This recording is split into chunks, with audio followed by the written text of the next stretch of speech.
Hello, friends. We're back. It's been months.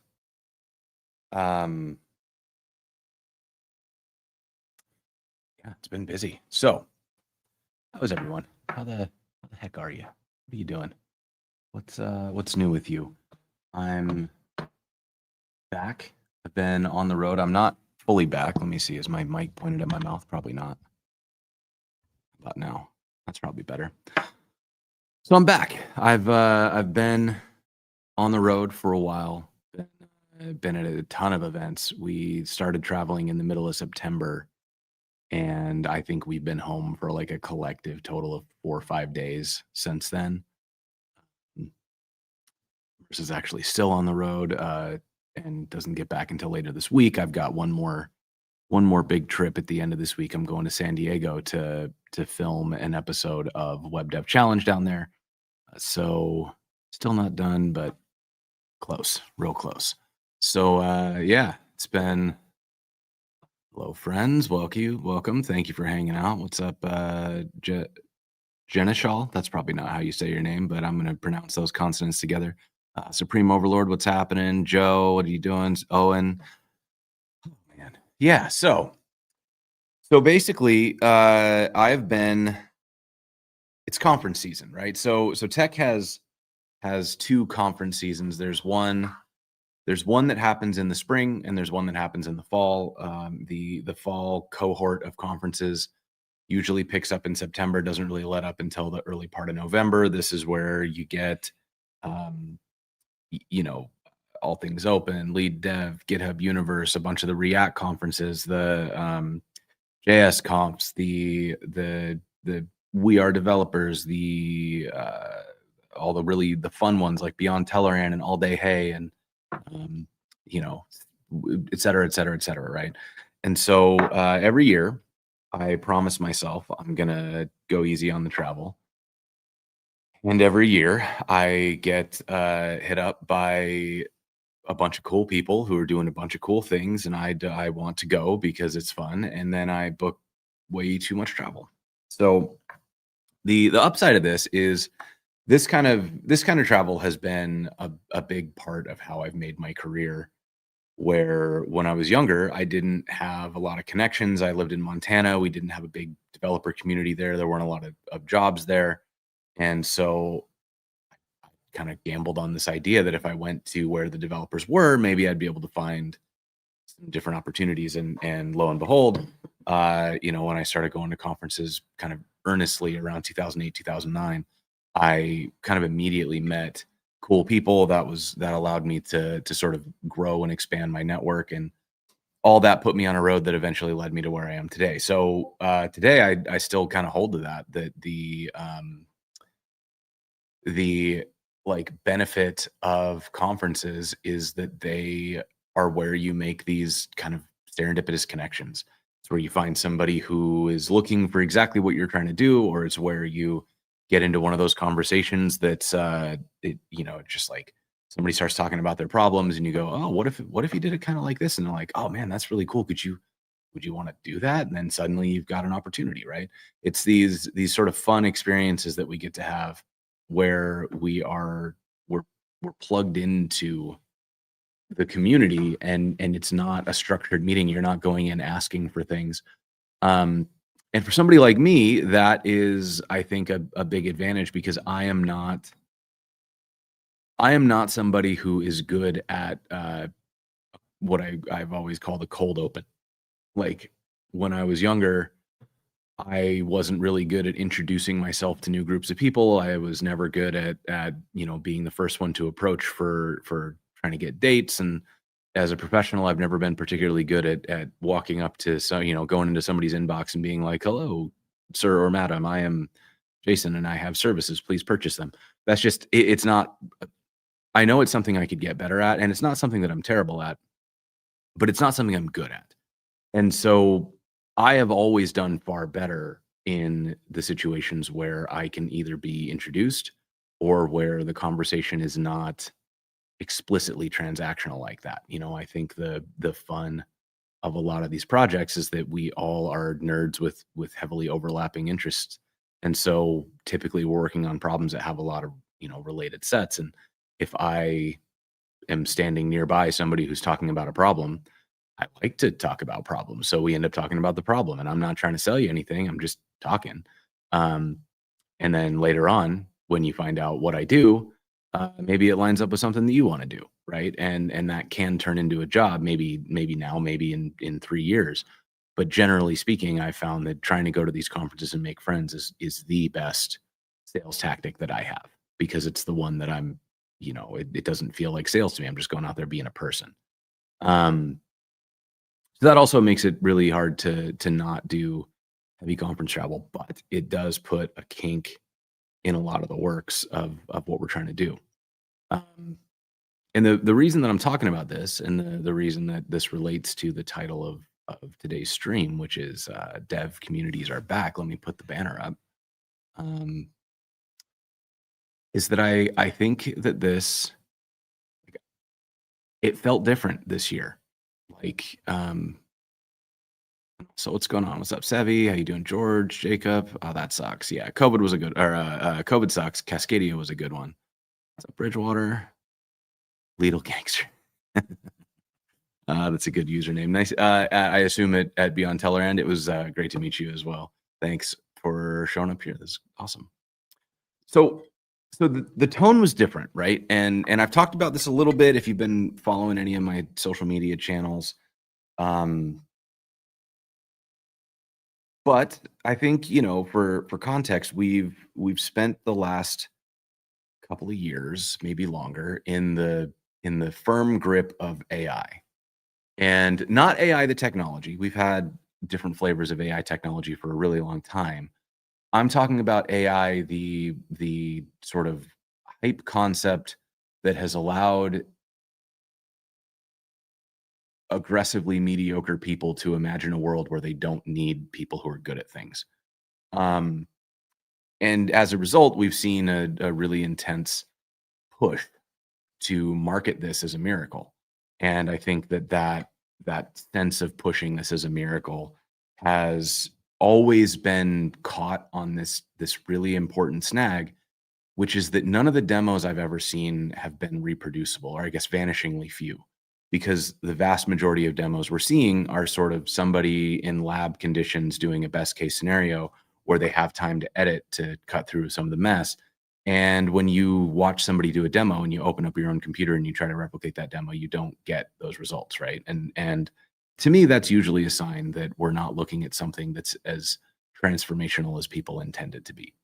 Um, so we've got this huge push, this wave where we're sort of doing a full frontal assault on what I would consider to be skill or curiosity, because a lot of what we're being told is that the AI is good enough, it's close enough, don't worry about it. We don't need developers, the bots are close enough. We don't need writers, the bots are close enough. And this sort of aggressive push to stop thinking, to stop being curious, to stop trying, and instead just embrace that the machines will do everything. I think we're seeing the tide turn here because, as a lot of people have been saying for a very long time, these aren't magic. They're not intelligent. They're not conscious. They're just really advanced pattern matching machines. And that has meant, I think, that as people get sold a miracle and receive a tool, there's a lot of disillusionment and frustration. And we're seeing that come out in studies where more and more studies are dropping, and the volume of them seems to have some weight, that when companies adopt AI, they're not seeing meaningful productivity gains. And in a lot of cases, some companies are seeing productivity drop. And some companies, I think there's always this sort of initial slump when new technology is adopted because people have to learn how it works and all that kind of stuff. But generally speaking, there's some pockets where it's like really cooking, and we're just not seeing those case studies where entire companies are really cooking. We're seeing individuals who have figured out how to leverage these tools really hard. And I think that's interesting. And I don't want to discount that. Like, I don't think AI is not useful. And I want to be really clear when I say that. I don't think that this is like a failed technology. I think is a failed marketing push. It's a failed positioning push because people who wanted us to let them have it do everything are continually proving that it doesn't do that. It can't do that.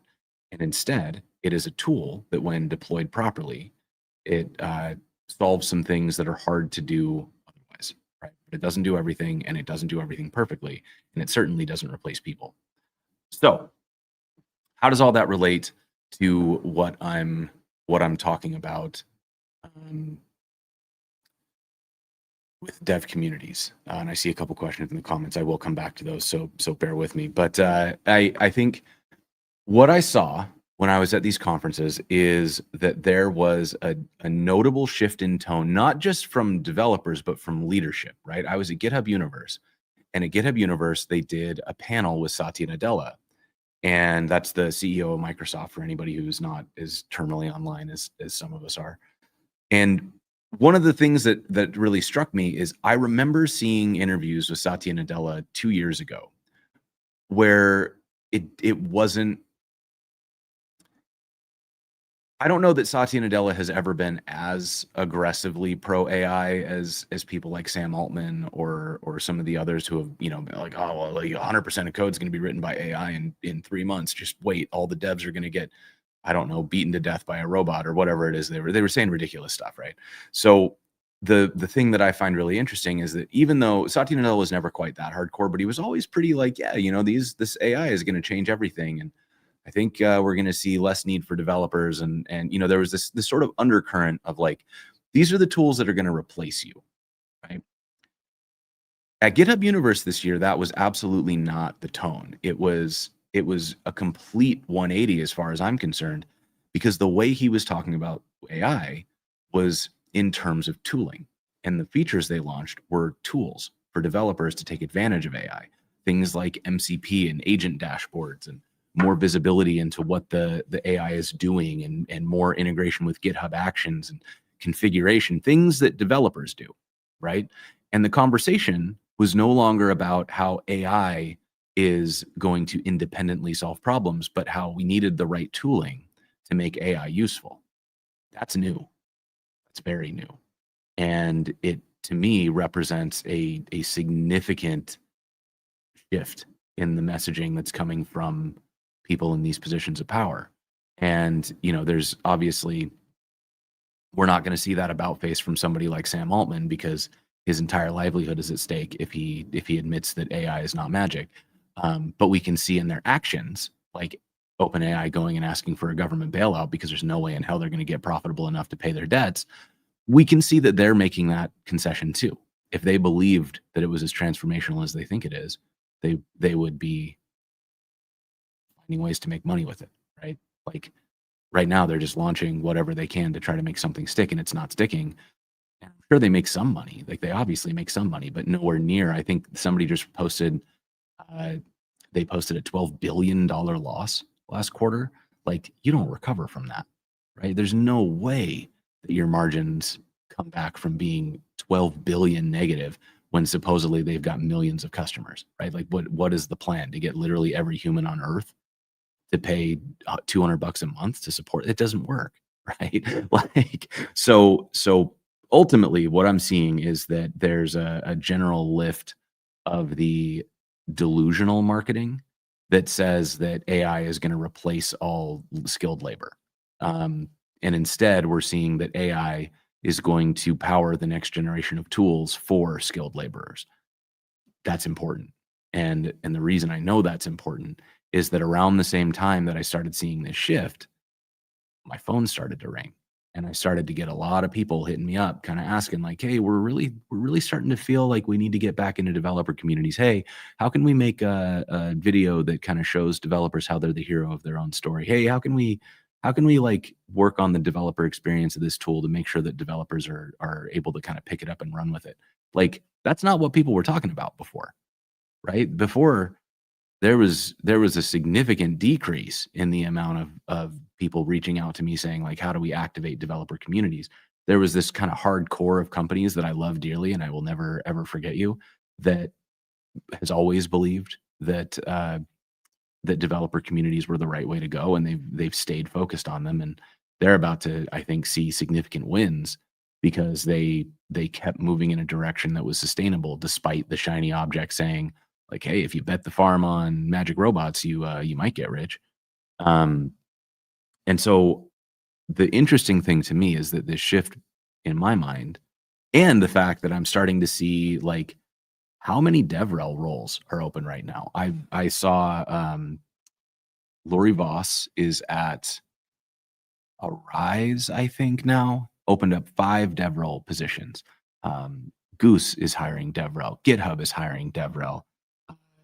Tigris Data is hiring DevRel. Amazon is like everybody right now is opening up DevRel positions. In addition to a lot of positions, like there are a lot of jobs opening now that weren't there even a few months back. But the fact that we're seeing a significant bump in the number of open developer relations positions, to me, is a sign that they're putting their money where their mouth is. They believe that developers are the way forward. They believe that developer communities are really important, and we're going to see that investment turn back into the community. So this is my prediction. We're coming to the end of 2025. 2026 is the year that we see developer communities get treated like they're very important again. So keep your eyes out for that. Watch for your education budget to come back too. I have a hunch that we're going to see that happen at companies as they realize that what makes developers stick around is feeling like they're valued and treated well, and that dam's going to break. Like I think the people in power have been trying to reassert dominance after they felt like they quote unquote lost control during the pandemic. And I think a lot of these layoffs and things, despite posting record profits, are a reassertion of dominance and not an actual necessity. But as they bleed talent and as they realize that, people with no morale don't necessarily do the best work, they're going to have to figure out ways to repair that. And I think that's going to mean, perks come back, and hopefully that means that we figure out things like we'll probably never unionize as an industry, but wouldn't that be nice? Anyway, so yeah, like as you're saying in the chat, like developers, like bring Steve Ballmer back. I love it. I love it. But yeah, so I think let's see, I'm coming back up here. Over the past couple months, trying to raise money that most VCs still think it's a miracle. Yes, so there's a definite distinction that I need to draw here, because there are people whose livelihoods depend on AI being a miracle, and they will believe that right up until the point that the money is gone, at which point they will immediately believe something else with their entire hearts, and they will be so confused when you ask them about the thing they used to believe yesterday. This is like, it is what it is, right? And I'm not even faulting the VCs. If you don't have the full conviction of what you believe and you're handing out billions of dollars, like, I don't know that you can do that job if you can't be fanatical about a concept. Whether that's good or bad for everyone in various ways is not something that I really want to dig into here. I don't want to necessarily like actively burn bridges. I feel like I'm talking enough shit as it is. But I think that, VCs have to believe that the things they're investing in are the right things to invest in.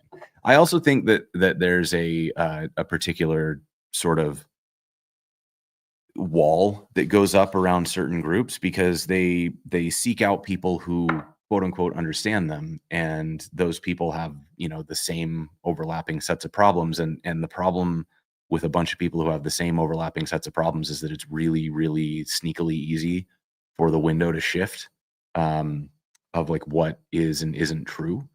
And I think this is why, it's why so many people on like the upper echelons of tech seem so unhinged lately, because they all just hang out with each other. And as they start having conversations, it's kind of like, there's a way this works that's good too. I remember when I was younger, the only exposure I'd ever had to somebody who was transgender was like the media, right? And the way that they were portrayed was always to sort of make you uncomfortable. It was often done in a way that was sort of demeaning or like meant for like cheap laugh comedy, right? And as a result, my experience of transgenderism as a concept was all pretty like at arm's length and generally uncomfortable. And then as I grew up, as I experienced more of the world, as I met broader and broader groups of friends, the way that my friends who knew transgender people talked about transgender people kind of made me feel silly for having any discomfort about it. And then I met friends who were transgender and I realized that yeah, I was being really silly, right? And the I think the same thing can happen in the wrong direction where if you steadily cut out anybody who is different from you or disagrees with you, then as you have discussions, things that would have been caught by somebody who thinks differently. Like I'll give you a really innocuous example, seemingly innocuous. Let me caveat that heavily. I remember having a conversation once where I was in a room with a bunch of 22-year-old white dudes and we were talking about hiring. And I remember saying the phrase, uh, if somebody's not dedicated enough to have an active GitHub, we shouldn't consider them for a role.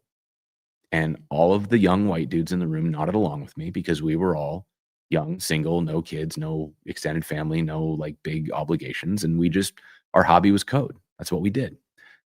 And somebody very like kindly pulled me aside. That was a woman, a mother who shouldn't have had to do this work, but did it anyways. And she explained to me that, like, hey, it's not necessarily that people don't want to write code. It's that they have things they have to do and they don't necessarily get free time outside of working hours to work on projects. That doesn't necessarily mean that they aren't dedicated or passionate or capable. It just means that they have things they have to do that take precedence over coding for fun. And that was one of those things that like if I didn't have somebody in my group, and I got lucky because I worked at IBM, which is a generally diverse company, and people on my team were different from me and could like point out these misconceptions that I had. And they did it with kindness and they were patient with me. And the only thing that I can say that I did well is when they gave me feedback, I thought about it before I lashed out. And that gave me a chance to kind of reconsider and realize that, oh wait, oh yeah, no, I think I'm wrong about that. Like like a GitHub profile is a signal, it's not the signal. And there are other ways that we can see whether or not somebody's capable, but we can't disqualify somebody out of hand because they're not exactly like me.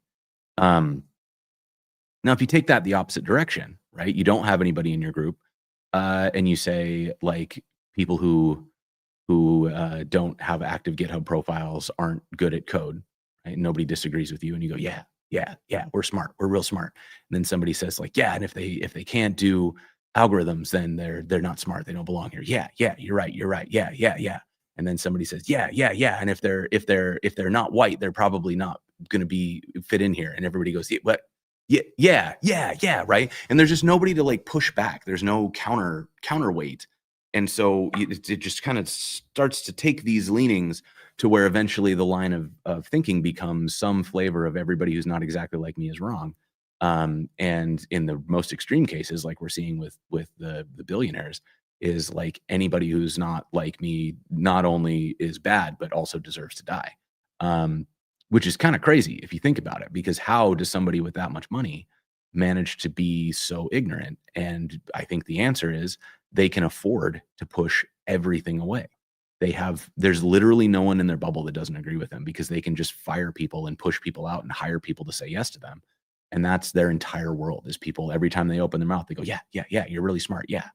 And as they read or, they see silly stuff on Twitter or they talk to each other in the group chat about all the evils of the world that are plaguing them, they can just kind of egg each other on and everybody's in there going, yeah, yeah, yeah, you're right. And so they get really extreme and really weird.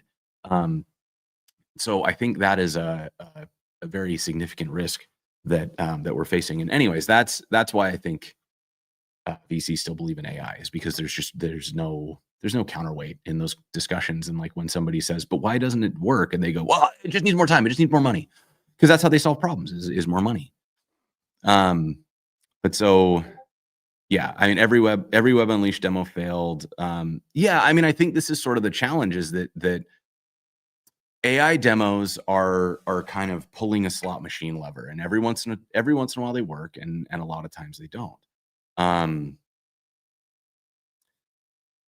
yeah, I think like GitHub npm, like AI code has to go somewhere, and developers need safe tools to use them. I think that's what that's what the understanding I heard from people who work at GitHub is like, this is what they've realized is like like Copilot is useful, but it's not a replacement. It's an add-on. It's like IntelliSense or ESLint or a test suite. It's not going to do your job for you. It just makes it easier for you to do your job effectively. And it's nice, sometimes you can just, instead of having to figure out how to Google a TypeScript error, you can just highlight the code that's got the red squiggly and say, why is this broken? And it'll just tell you, right? I think that's a really interesting use case for AI. And it's something that I think is really valuable. I don't think that asking it to write the whole app for you is necessarily going to save you time, because I've walked into other people's code bases and it almost always is so frustrating to work in somebody else's code base that my initial instinct is, what if we just deleted this app and started over, because it'd be easier for me to rewrite it than understand it, right? And I feel like a lot of us understand that instinct. So the idea of handing over all of the authorship of our code to somebody who we know statistically is probably only about 85% right on the best days to get things correct. Yeah, that's a whole thing. Have I seen sponsorships drop off on YouTube? No, but to be clear, I do sponsorships differently than I think a lot of folks do, because I like the stuff that I do is such a like it's a small number of things at a high dollar amount for a very like hands-on, almost webinar-y sort of thing. And I think what I've found is that a lot of companies have been frustrated with the kind of tried and true approach of paid tutorials, because there's a saturation. And I also think the audience has sort of hit a bit of a lull. It's been a little strange, because like more people than ever are online, but I think that people are like kind of less excited about code because of the discourse for the last couple of years.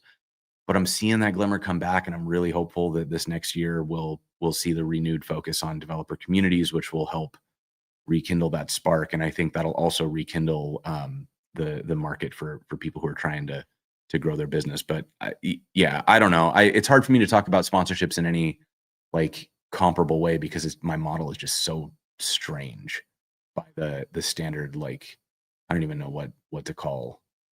So I don't know, we're not influencers, we're kind of influencers, we're sort of mercenary DevRel. I don't really know what we are, but I think the general concept is there has been money. I think there's been reluctance to spend money in the same ways, but there's a lot of interest in experimentation is what I found, is like the people who are doing interesting and weird stuff have been really, really, really busy. And I've seen it taper off for folks who are doing stuff that companies feel is predictable, if that makes sense. I don't know that they're correct in that, because I think that the interesting stuff is for top of funnel, right? It's like how you get somebody to be aware of your brand's logo and name and hopefully what you do. But then as you get deeper in, you need something to land on that's like, okay, but what does it do? What is this for? How does it help me? And those tutorials are really good for that. And like example apps and the things that get built by other people. So it's not just the company saying like, trust us, it works, but being able to go out there and say like, hey, what is, use cases for tool? And you find a bunch of tutorials where a developer is like building a thing, and you kind of go, oh, okay, I get what that's for. And then further down the road, when you get to the consideration phase, like, is this going to fit my workflow? And then you start searching for really specific use cases, having that tutorial that you can work along with and like try that tool out for real with some guidance so that you can quickly pilot it. That's super valuable. And so I think companies that are not focusing on that they will have to refocus on it, because it's too valuable not to have. Yeah. How do you keep it to remain relevant in the swiftly changing field? So I'm gonna make an answer that's probably not gonna be the answer you want to this, because I believe that the thing that makes somebody competitive is a willingness to stay curious and a willingness to take action. I think A bias toward action, meaning the cost of doing nothing is very high, right? If you're looking at a set of options, you're looking to build a project, and there are 15 ways that you could do it, and you get a group of people together and you endlessly debate on which way is the best way, and you run out scenarios and you do hypotheticals and you build projections. Um, After a certain point, you've moved into professional D&D, and that is fun, but it's not doing anything. And especially at a startup, you're just burning runway because every one of those meetings is costing the company hundreds, if not thousands of dollars, and you're not shipping anything, you're not building anything, right? And so a bias toward action would mean once you've got that information, there's a point at which the question to ask is like, what information can we possibly get that will change our minds or give us more confidence than we have now? And a lot of times, about 10% into the average planning cycle, you realize that the only information that would change your minds is actual usage data.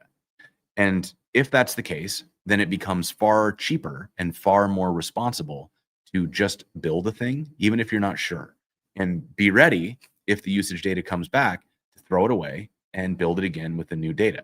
Because a real data set is always going to outperform a hypothetical data set, right? Like I can sit here and pretend that if I don't know, and I'll do this sometimes because it's fun to do it. It's fun to sit down with a spreadsheet and just change the numbers until the line goes up. But none of that's real, right? I'm kind of playing like, well, if I do this, then this will happen, then this will happen. And I'm 4, 5, 6 degrees of uncertainty down the road, which like that's exploding complexity. There's no way I can predict that far in the future. I can maybe, if I'm really lucky, get 2 steps down the road with a degree of confidence before I'm just 100% just, I don't know, maybe that'll work, right? So I think the trick is to recognize that there's no correct or eternal solution to skills, or to like technical mechanical skills, right? And even career skills specifically. Most of what we do is gathering information, thinking about problems, coming up with plans, and then executing on those plans. And the execution is not even entirely a technical skill. It's more of like a confidence, a sense of ownership, a willingness to follow through. Those are, if you look around at most projects, at most people, those are like, they're all capable developers. Or if you're not in dev, like look at your peers, they're all capable at doing what they do. That's why they got the job, right? There are very, very, very few people who are sitting in a role because they have absolutely no skill and just like got lucky, right? There's at least in my career, that's been vanishingly rare. Instead, what I find is a lot of really talented people who are not good at ownership and follow through. They're looking for someone to give them permission. They're waiting for someone to assume the blame so that they can work without worrying that it's going to cost them their job if they're wrong. They're waiting for someone to tell them what to do next. They're waiting for someone to, give them 100% certainty that the choice they're about to make is going to work. And what that means is that a lot of times what makes somebody quote unquote suck at their job, like your really frustrating coworkers, a lot of times it's not that they're not capable of doing the work, it's that they don't feel confident enough to do the work. And a lot of that boils down to leadership. But what I've found in my career, and a lot of why I think I've been able to do the things that I've done in my career, is that leadership is not a job title, it's a quality of character. And most of what people consider to be strong leadership is honestly just a willingness to do anything. And if you're looking at a set of options and you say, okay, we've looked at these options from the data that we have, I think this is the strongest contender.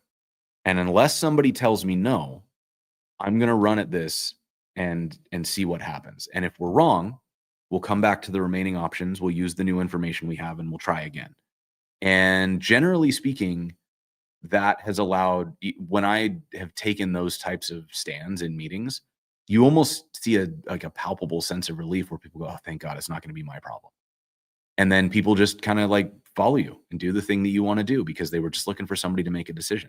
It's kind of like if you know the agony of a group of 8 people who need to decide where to eat dinner. And now nobody feels particularly strongly about where to eat dinner. We've all got our preferences. Like somebody's allergic to shellfish. Somebody's not in the mood for pizza. Somebody wants to do something that's a little lighter. They don't want anything greasy. Great. Those are all constraints. But then nobody wants to make a decision. Like, well, what about this place? Oh, I don't know. I mean, what do you think? Oh, I don't know. What about this place? I don't know. What do you think? Right. And then if somebody just says, okay, based on everything that everybody said, this place is good. It's close. And I just called them and I know they have a table. So let's go there. You can see the whole group kind of go, oh, thank God we don't have to talk about this anymore. Right. They just get to make a decision and they go have a meal. And maybe it's not exactly what they wanted, but they're far happier not arguing about it anymore. They just wanted to eat.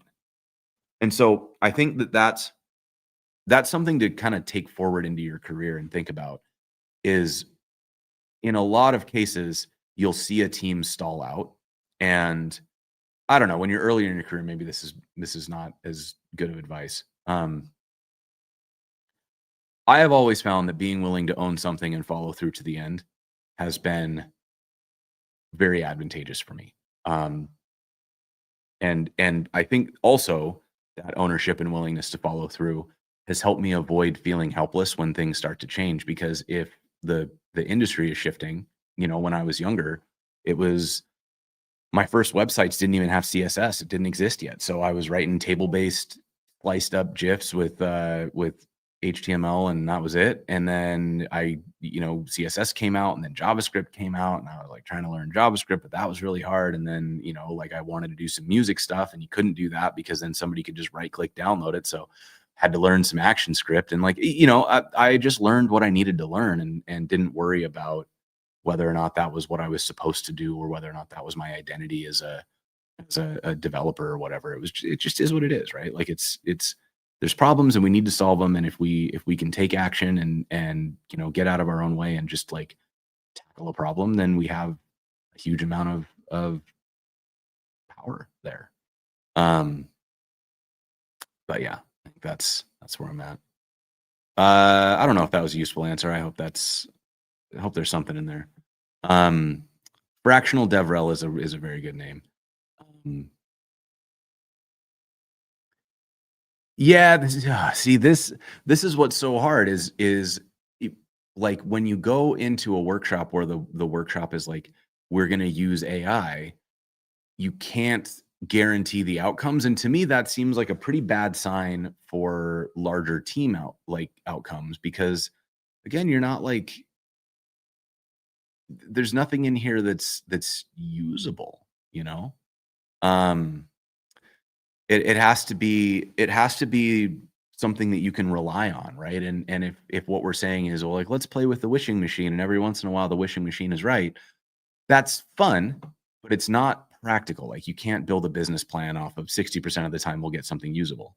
And I think, yeah, like what Robert's saying, the reading and comprehension of code is a skill, and code that you didn't write is clearly like becoming a big opportunity.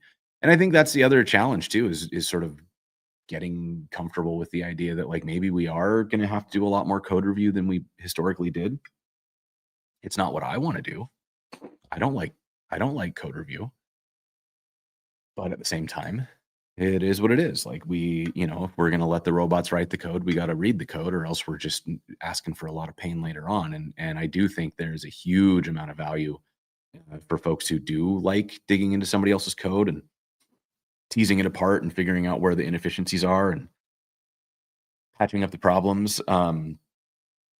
They call that vibe code cleanup. I think that's a real job. And I mean, that's always been a real job. Like, there's always been consultants whose job is to come in and clean up a mess. And now I think that we're entering a phase where that's probably going to be very valuable for a while. And then, it'll fade out while we focus on quality again. And then we'll forget why we focused on quality, and somebody will build another slot machine, and then we'll make a big mess again. And then we'll hire more consultants. I mean, they say that history doesn't echo, but it rhymes. Yeah, or doesn't repeat itself, but it rhymes. Like, that's we've seen this before. We've done these types of things before, and it's no code all over again. And we realize, like, no code has a pretty valuable place. It's just not everything, right? You're not going to build a no code perfection machine. You're going to build a no code machine that lets somebody who doesn't have the budget to hire a developer get most of the way there. And then you'll have specialists who get into the backside of the no code machine and write real code to make it do the extra stuff that they couldn't figure out or that isn't supported through the no code interface, right? AI is the same way. It does some stuff really well. I've never seen a way to do natural language processing that doesn't involve some of the technologies that got bundled up in AI. Some of the image recognition stuff is so valuable because you don't want to force human moderators to look at the worst of the worst images. And that should get caught and thrown in the trash by, a robot that's not going to have to go talk to a therapist about its day at work. Um, there's a lot of good stuff in here. The speech to text and text to speech stuff is wildly useful. Like I can only imagine what the types of interfaces are that are going to become possible now that you can, as we get closer and closer to being able to like real time talk to something. uh, it's the computer interface of Star Trek and stuff where you could just say like, hey, what does my day look like today, and it can infer from that's what it wants. But then I don't want it to use AI to figure out what my day looks like. I want it to call an API written by a human that is going to like do it right. Right. And then it can read those results to me. That's great. But like it fits into the stack. It is not the stack. Right. And I think that's what we're starting to realize and what I hope becomes the more true thing. Um General fatigue coding content. Not sure if it's something fundamental about AI being demotivating, people being tired of the monotony or worn out from the pace. I have a theory, and it sounds like Charles is kind of in that theory as well. Um, I think I think it's a messaging problem, right? Because when I've seen stuff like this happen in the past, the energy that happens within the developer community is wild. Like people get so excited. They're so like energized to go and build and play with this stuff and try things, and they're coming up with the wildest things. Like if you remember the waves of Internet of Things, if you remember what people were building when like Twitter's API used to be open, when we had when we were able to access things like the IMDb database, and like, people just they were like, man, I can like use this data and do stuff, and they would build the coolest stuff. They would build silly toys, they would build really really practical applications, they would start whole businesses, and sometimes they would just build something that made their friends laugh, right? And you could really feel that energy because there was this sense in the messaging that was like, here's more stuff.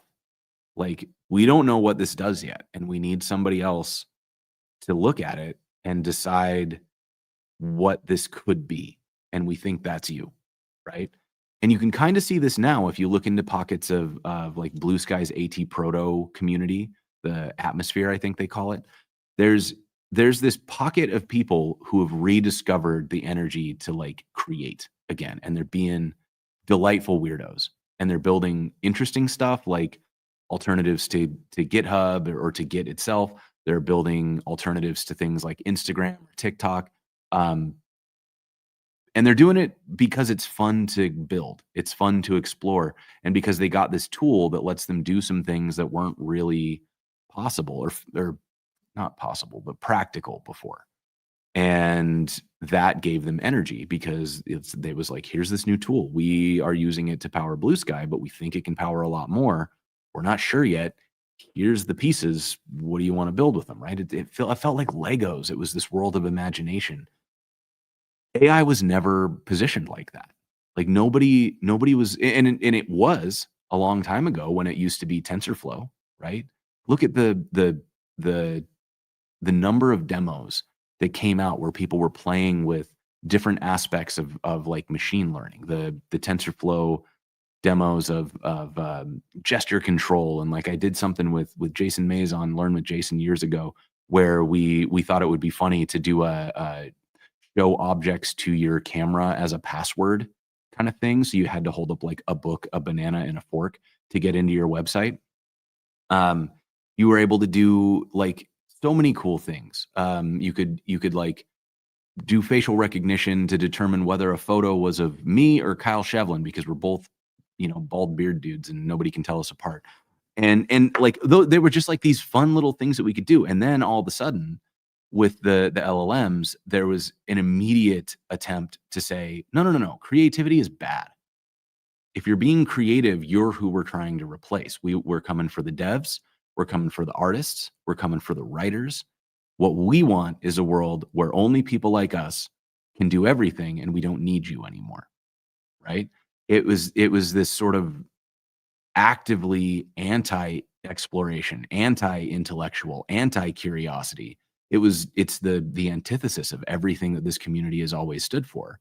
And so, of course, the broad number of developers like actively recoiled from it because we were basically being told like we don't value what you do, and in fact what we want you to do is use more of this machine that you can see is doing a bad job because our investors said so or because we spent a lot of money on it.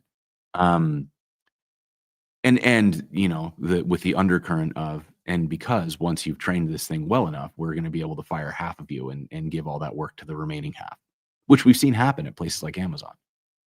I think the thing that really kind of blows my mind is there's this sense of, it's almost like gleeful destructiveness that comes from some of the people at the helms of the AI movement, and it doesn't feel like, when you listen to Steve Jobs talk about the things that he built at Apple, right? We know that there were a lot of issues in the way that iPhones and iPads and everything come to be. We know that there's problems with mining. We know that there's problems with overseas labor. We know there's problems with pollution and digital waste. But it at least felt like there was this sort of creative drive that was pushing that output. Like, when you listen to somebody like Steve Jobs or anybody who was working in that space at the time speak, they talked about possibility. They talked, they'd say things like bicycle for the mind, and they didn't mean that in a derogatory sense. They were thinking of it as like, what could people do if they could just do a little bit more, right? If they had more strength behind their ability to think and reason and create. It was this whole push to like embrace creativity, to embrace exploration. Their whole campaign was about thinking, right? And then in this AI era, it almost feels like it's the exact opposite. It's kind of like thinking is cringy, trying is cringy. Just like deal with the slop, dude. Like just come on, bro. Just like let it do its thing. It doesn't matter, bro. Who cares? Um, I got a DM yesterday. Somebody accused me of using AI to write a post because I used semicolon and an M dash, right? And yeah, I mean, it was funny to me because like I don't do that. I just like to write and I read books and stuff. So, I like punctuation. Punctuation is useful. It helps you tell a story and connect ideas. Uh, and I get that that's not really how to do it online, and I get that it's a little bit weird for a semicolon to show up in anything other than AI output these days because the AI is trained on the same books I did. Right. But at the same time, it's like it's so disappointing to me that we're in this era where using your brain is sort of frowned upon, and that we're seeing people in leadership capacities, their intentions appear to be to destroy books, to destroy art, to destroy history and science and thinking in general, and to just sort of, like, "Wait, what if you didn't have to do any of that? You could have all your needs handled by the robot." And to me, I just wonder, like, what's left in that world, and what is the vision that they have? Um, I think I don't know if y'all have been seeing the drama about like Joyce Carol Oates, um, who is a writer, and Joyce Carol Oates. Let me just actually find this because it was a truly kind of incredible moment, and not for the reasons you think, because it's not that Joyce Carol Oates like owned somebody. It's that she she basically like, let me just share this.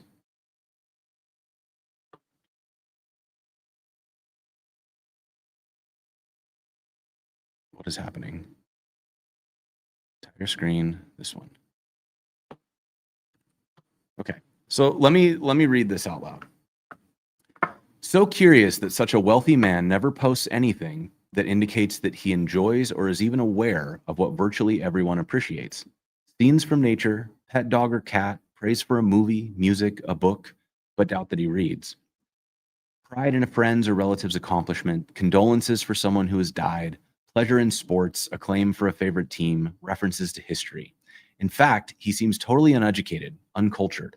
The poorest persons on Twitter may have access to more beauty and meaning in life than the most wealthy person in the world. I think the thing that I wonder, right, is that what is the end game for someone who has this much power, this much wealth? And I'm starting to worry that they don't have one. They just really want to hurt the people that make them feel different than they want to, right? And you can tell. So that post, right? If somebody said that about you, you'd probably be confused because you have a rich personal life. You have friends and some of you have family, some of you have pets. Some of us like we all have favorite things and hobbies and stuff that we do. But I don't think that these people do anymore, right? Like they've insulated themselves so hard that I don't think they're alive. And I think that really, really bothers them. And you can see that if you've watched how hard Elon Musk crashed out over this. He literally set up a partnership with an app that reads books for you to say what his favorite books were, which was extremely funny, by the way. But like the underlying current of that is pretty sad because you've basically got these people who they're not like, you can call Elon Musk actively evil and he kind of doesn't care, right? It doesn't bother him. You call him racist, Nazi, whatever. He's like, whatever. I don't know. That doesn't hurt me. Like, I don't care. And I'm not saying whether or not any of that is true. I'm just saying like, this is what we're seeing is like when you say things like that, he does not flinch. It doesn't bother him. And this seems to be true of a lot of these people, like Mark Andreessen and whatever. They're almost, somebody called it vice signaling, which was a super bleak way to think about it. But yeah, the opposite of virtual signaling. And so they don't flinch when you call them terrible people, when you tell them that they hurt people, when you tell them that their actions are causing people to die. They don't care. It's clearly not something that ruffles their feathers. But if you accuse them of not having any inner life, they go off the rails. And you've seen, if you've been on Twitter and haven't muted all of this, and bless you if you have, Elon Musk is crashing out over this. Like he is very determined to prove to people that he reads books, because the idea that he's like not a functional person who doesn't have joy and happiness, that's the thing that gets under his skin, because it's the thing he doesn't have, right? I've said this before, but like power is this thing that people seek when they've managed to lose all hope for love. And I think that this is what I'm really worried about, is that we're not in a position where the people in power are there because they want things.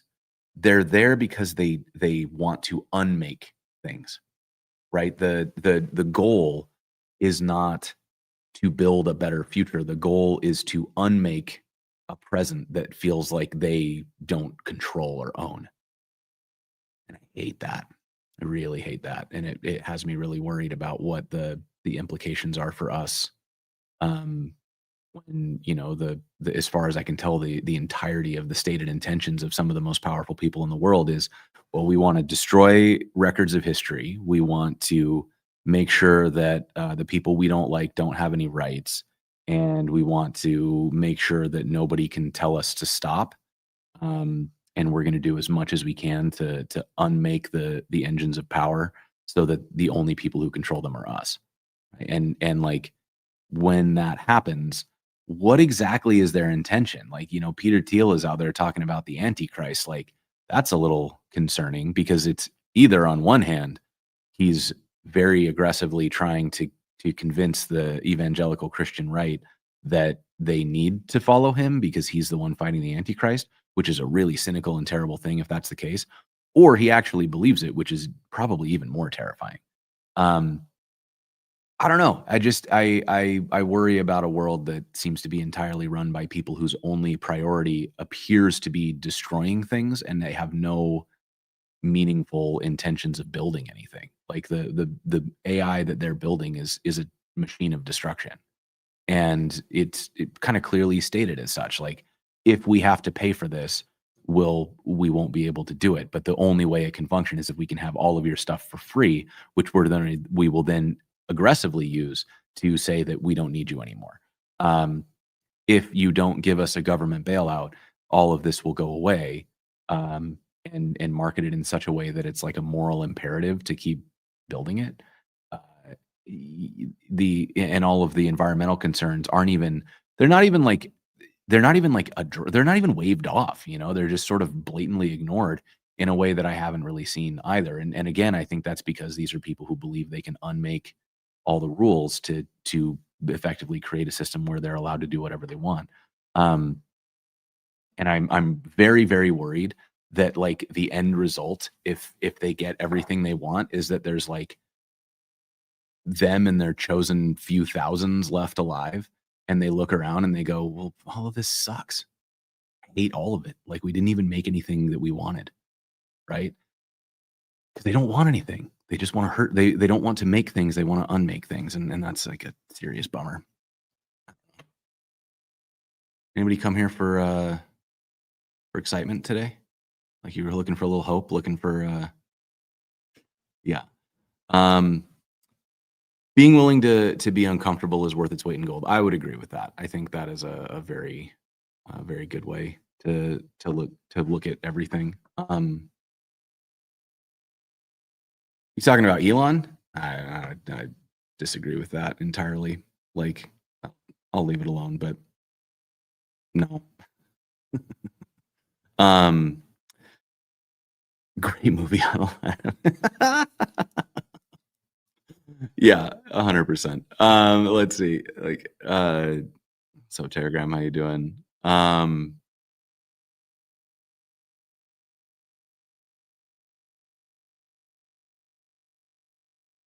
Yeah, I think that's exactly it. Is it just sort of seems, stop caring, don't try to understand, don't try to know. That's exactly it. Is it's very, very, very strange.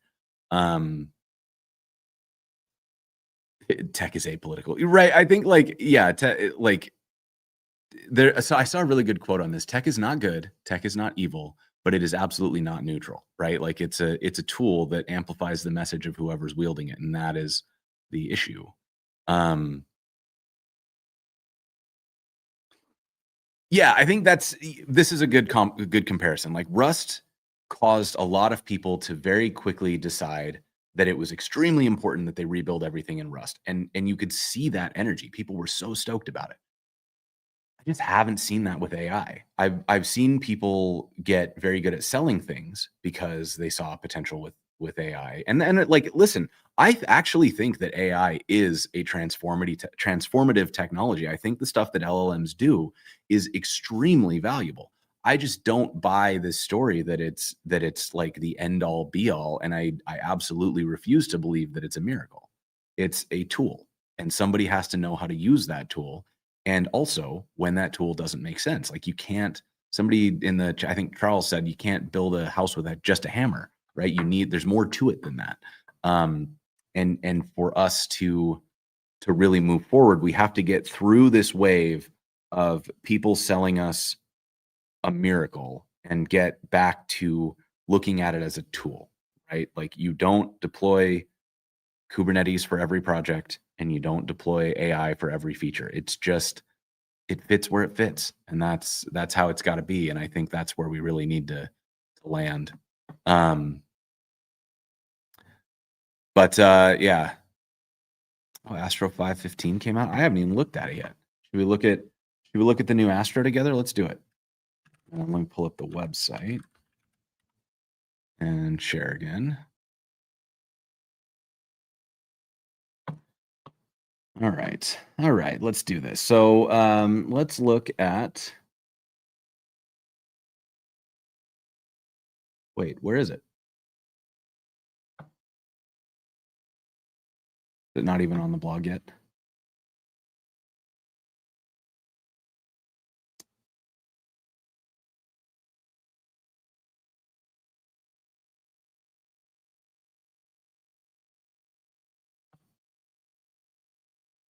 Are we at?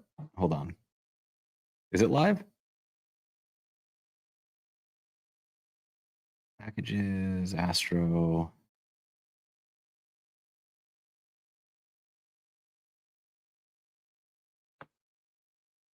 Five 15.5. All right, where's my change log?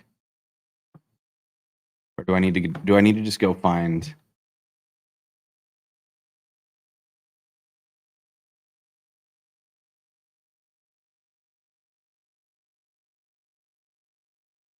All right, let's see this. We got adapter configuration options for asset query params and internal fetch headers. Okay. Specify query parameters that should be appended to asset URLs. That's cool. Internal fetch headers to set. Okay, that's very cool. Copy to clipboard button for the error overlay stack trace. That's nice. Can do Cloudflare now. All right, cool.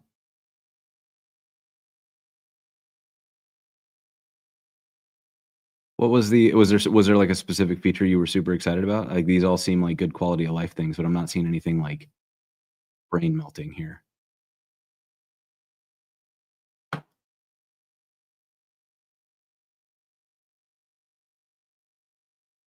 Stainless Astro launch.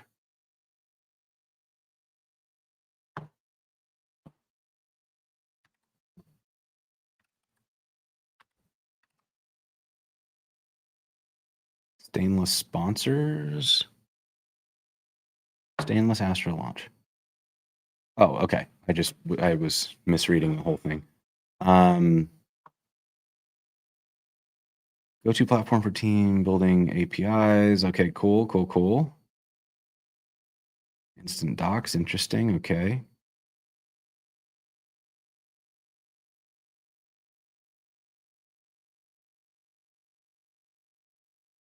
Generates SDKs. Okay, I feel like I need to read about this for real because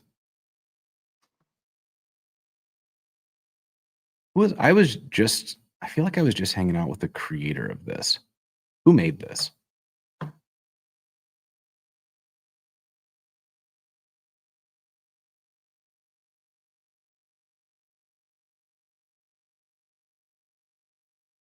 Oh, I was just hanging out with Kevin Winnery. That's why. Yeah. Okay. Yeah. All right. I know what this is, kind of. And it sounds very, very cool. And that's exciting that it is teamed up like this. So now we get automatic open source tools to build high quality documentation sites you can customize whatever you want. Benefit from automatic deployments when your API changes. All right, that's cool. That's cool. Yeah. Docs for docs. What does that mean?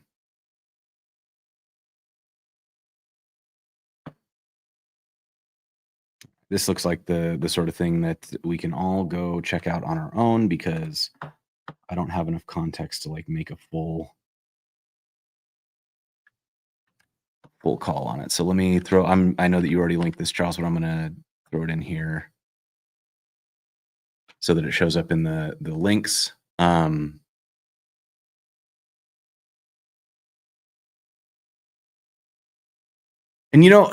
so this is something that I've been thinking about a lot because I am very much I'm very much of a mind that like you kind of have to push through to the other side, right? Like I've talked in the past about nihilism and like I wouldn't consider myself to be somebody who has like a specific philosophy. Like I didn't read all the books and pick one, but the one that tends to kind of land closest for me is nihilism. And I think that that's really interesting because the most common portrayal of nihilism is this sort of like bleak, all is lost, kind of hopeless view of things. And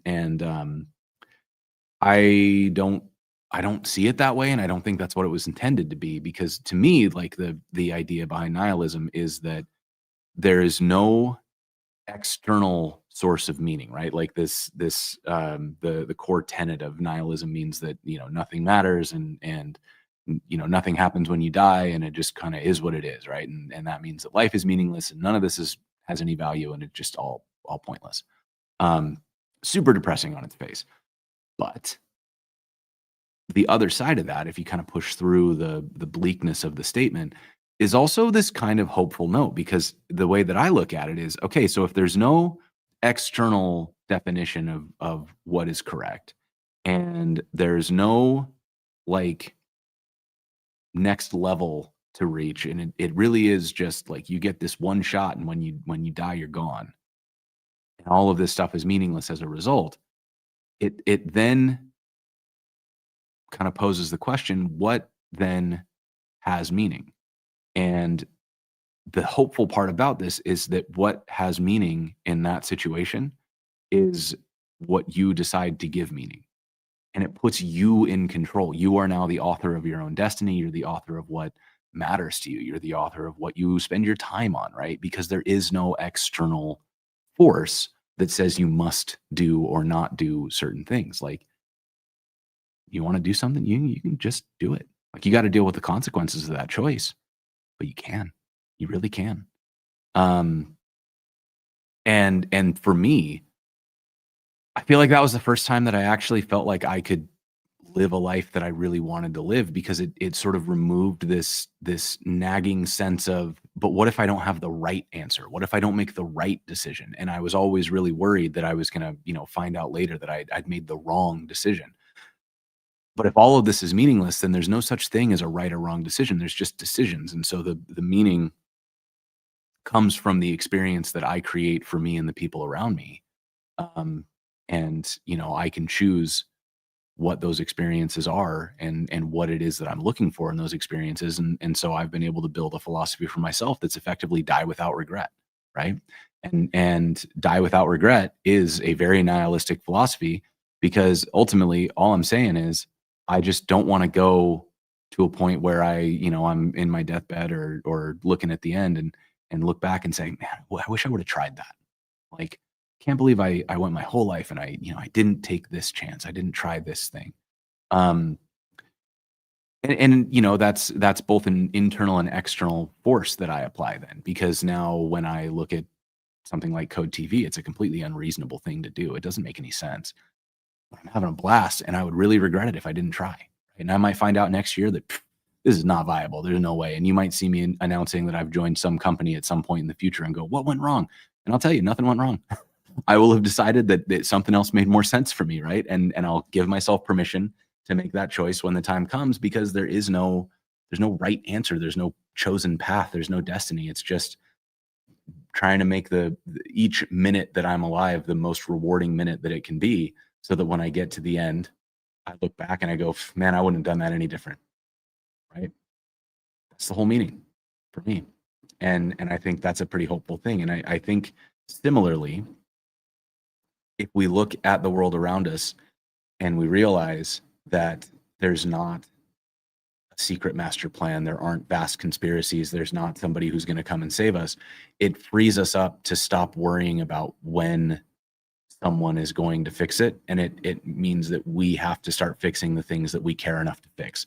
And I can't fix the world, but I can fix my community, right? I can try to build a space where people can come and hang out and feel like they belong. And I can try to build a space where it's not okay to be an asshole and push people out. And I can try to build a space where the people around me are better for being here, right? Where more opportunities get created because of the sum of the people in the space than otherwise, right? And if those are all things that happen, then I feel like that's something I can be proud of, and that's something that I can look back on and say, don't know if I could have done more, but I feel like I did my best.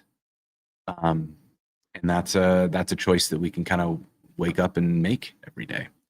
So is what it is, right? But yeah. Point of the hereafter isn't after death, it's here from now on. Yes. Love that. I feel like that's I had this really good conversation once with a guy who at the time he was like, well, I guess he always has been a few years ahead of me. He's maybe 5 or 10 years older than me. Started his business 5 or 10 years before I did. Has gone through a lot of the similar things of entrepreneurship, working for companies, making these different decisions. He's in a wildly different place. He was in the fitness industry, but I had this conversation with him at one point, and he I was like, "How do you know that you're on the right path?" And he just kind of looked at me. He's like, I don't, but I have to believe that the path I'm on is the right path until I get information that shows me that it's not. And so I go into everything wholeheartedly with the idea of forever for now. And I really, really love that concept because it gives you permission to go all in, knowing that you also have permission to reassess at any point and say, this is no longer the thing that I want, and I think that's probably like the most joyous expression of being a human being, is that we can do something like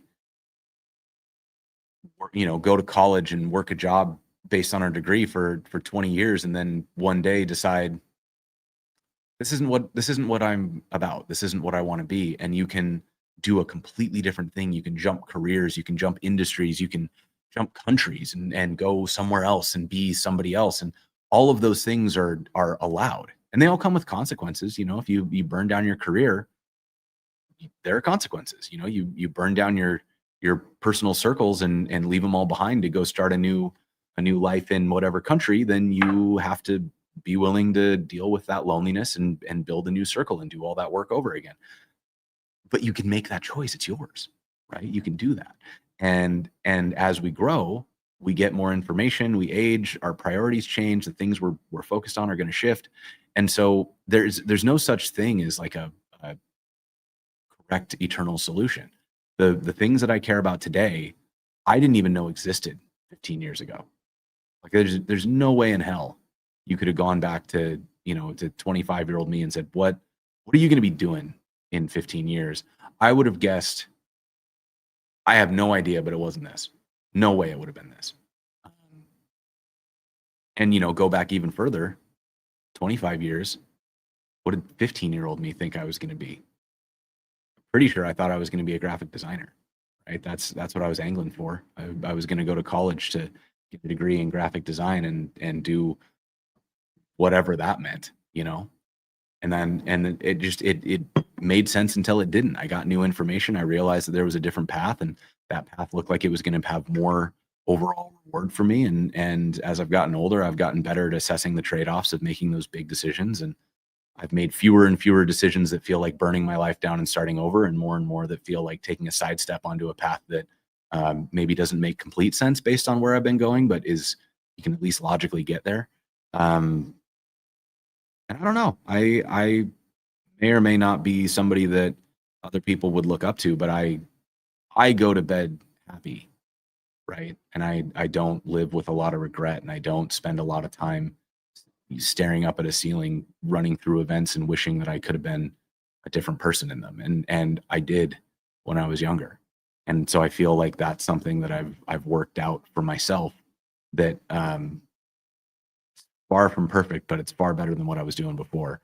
And so all of that is a super long-winded way of saying that talking about the bleakness of the AI landscape, I think it allows us to push through to the other side and embrace that, like, there will be tomorrow, right? Like, it's going to keep moving, and this kind of facade that it's inevitable and that there's no way around it, it's cracking. And if we look at it objectively and we talk through the bleakness, and we try to understand some of the motivations of the people who are in charge of it. Now, granted, I'm talking fully out of my ass. I don't know any of these people. I'm only observing their behavior. But I've seen people I do know make similar choices based on the kinds of qualities that I'm describing, right? And so I'm not saying I have the answers. I'm not saying I'm right. I'm not making a like ironclad prediction for the future. Just saying, I feel like I've seen stuff like this before, and in talking it through and in thinking about it, it's bleak and it's dark and it's sad, but it's not the end. And that gives me enough to keep going because I know that there will be an after AI era, right? And in that after AI era, there'll be something better. And we just got to make sure we don't give up before we show up, right? Like and I don't know. Maybe the thing won't be tech even. Like maybe it's something else happening, but who knows? Um yeah.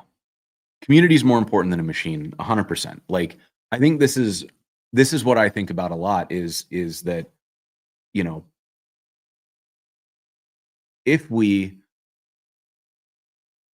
if we cut all the internet cables tomorrow and we suddenly couldn't get online anymore and all the jobs that we have as developers were suddenly like disappeared, what happens, right? And for me, I have this community of people that are in Portland that are around me that I've very consciously built and tried to cultivate a group of folks that are friends.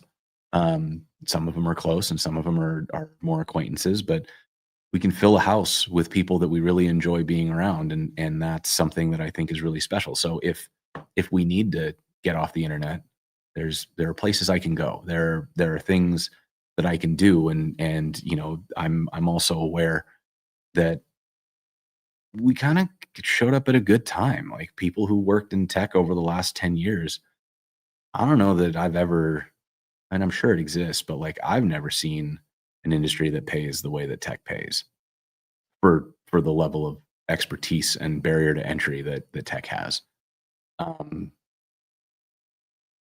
like it just kind of feels like we were right place, right time. And if that dries up, like, yeah, I'll be sad. I like my lifestyle now, but I'll also be grateful because I got to experience it. Right.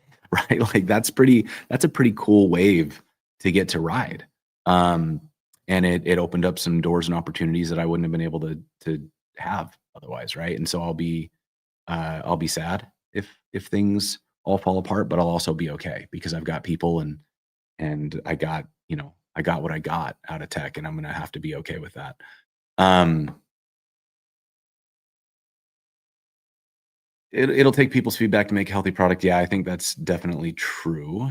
Um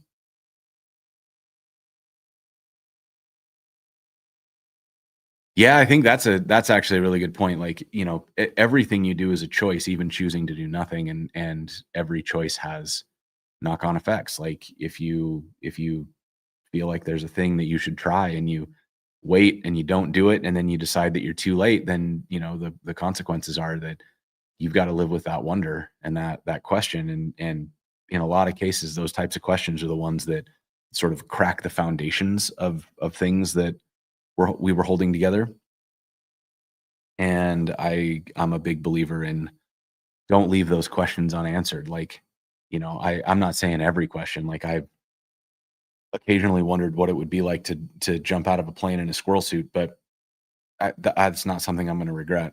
I think I would regret jumping out of a plane in a squirrel suit more than I would regret wondering what it's like, right? And so I feel like there's also I'm just thinking for anybody who's never actually seen those silly suits that they're just thinking I'm dressed up in like a squirrel mascot costume jumping out of an airplane, and that's honestly way funnier than what I was talking about. So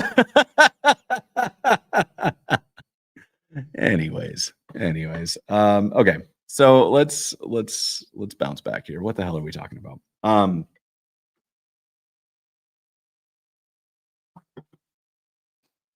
Squirrel fur costume.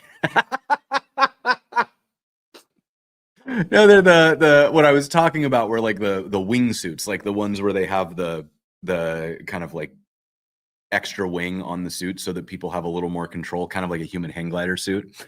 But jumping in a like a squirrel fur suit with the little tail flopping is real funny.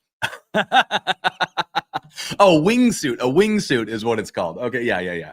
I always somebody called it a squirrel suit way back in the day, and that is what stuck in my brain as the canonical name for it. But yes, a wingsuit. That's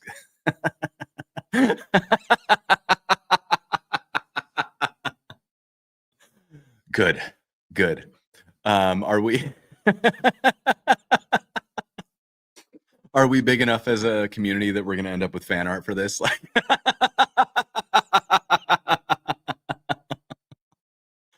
Oh goodness. Yeah. Yeah. We all have our own drink. Right. Anyways, yeah. I mean, who doesn't want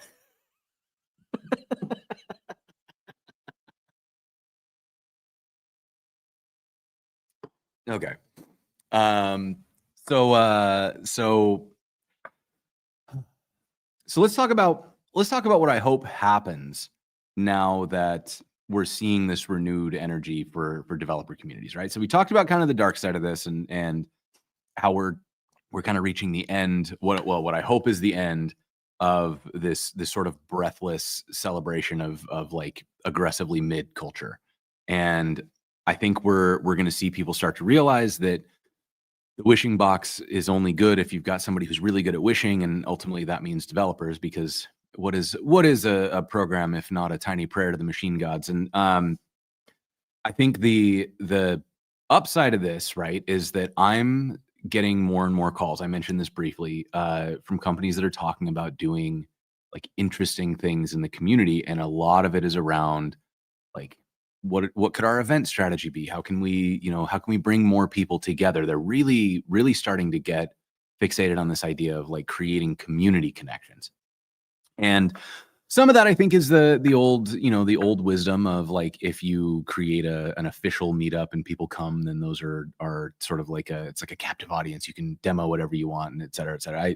I think some of that is still there and still a little misguided, but a lot of people are really realizing that like they feel loneliness right now, and like they've sort of lost their tether to the dev community, and they feel that that is not a uh, unique circumstance, and I can confidently say that it's not. I've talked to a lot of people, myself included, who just sort of feel like it's been a lonely year, maybe a lonely couple of years, for devs, which is not what I expected, because we came out of COVID and I thought we were all going to want to hang out again, and it doesn't really feel like that's been the case. It feels like we've sort of further driven wedges, into the community, because all the support dried up. Like, you don't have education budget anymore. You don't have offices that host meetups anymore. You don't have people sponsoring meetups. So the organizers are basically left to pay out of pocket or ask people to pay to attend the meetup. And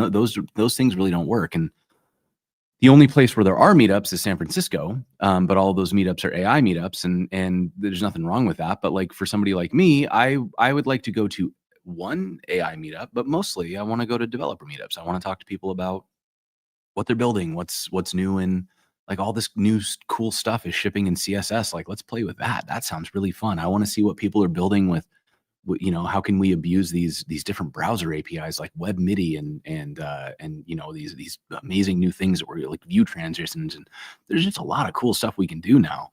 Um, where are those meetups? Where are people showing me their little demos and toys, and getting me excited about building again? And so companies are starting to feel this, right? And I think they want to see this happen. And so me, I've been sitting on this notebook full of wacky ideas, and so I'm of course thrilled to get these calls, because it's all I've wanted to do is build this big silly stuff. And like, there are people on these calls, or people in the chat right now, who've heard me uh, actively pitch on these, and try to convince companies to do it. But yeah, I think like I think there's uh, there's something special on the horizon, I hope. And what I hope it means is a convergence of companies that took large infusions of venture capital right as the AI hype turns. Those companies then are going to need to pivot aggressively to build something that people actually want. Almost all of these companies are just a hair's breadth away from being a developer tool, and we're seeing a big uptick already in investment in venture capital investment in dev tools, as long as it's a dev tool for wrangling AI. And we're also seeing more and more interest in attending conferences. I saw more people showing up at the conferences that I was at this year than I saw last year. So the individuals are interested in coming out again. So that to me all points toward what will hopefully be proper budgets and a proper appetite to do actually fun and interesting things. And so I've been able to pitch, and like none of this is real. So, you know, I'm going to speak vaguely because I don't want to blow my cover on who any of these companies are. I want to be able to do a nice, big, fun, silly launch with them. But we're talking about stuff like, you know, can we, if you remember, I did the box, and the box was, maybe I can pull up a image of this.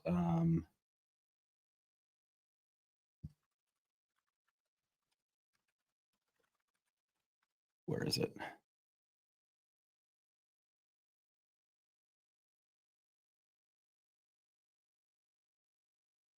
No,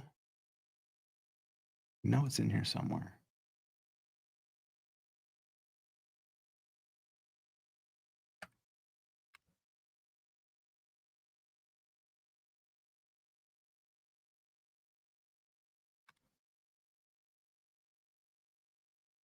Oh, come on.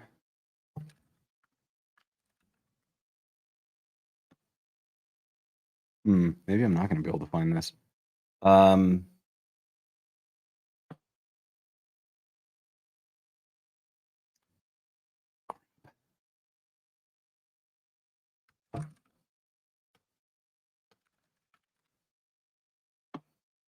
This whole video.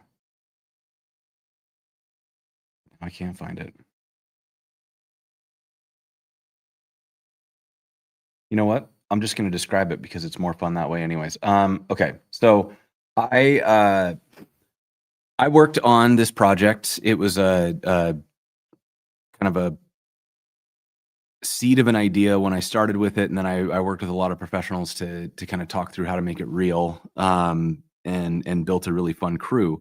And so we ended up building this installation for Render ATL this year that was an 8x8 cube.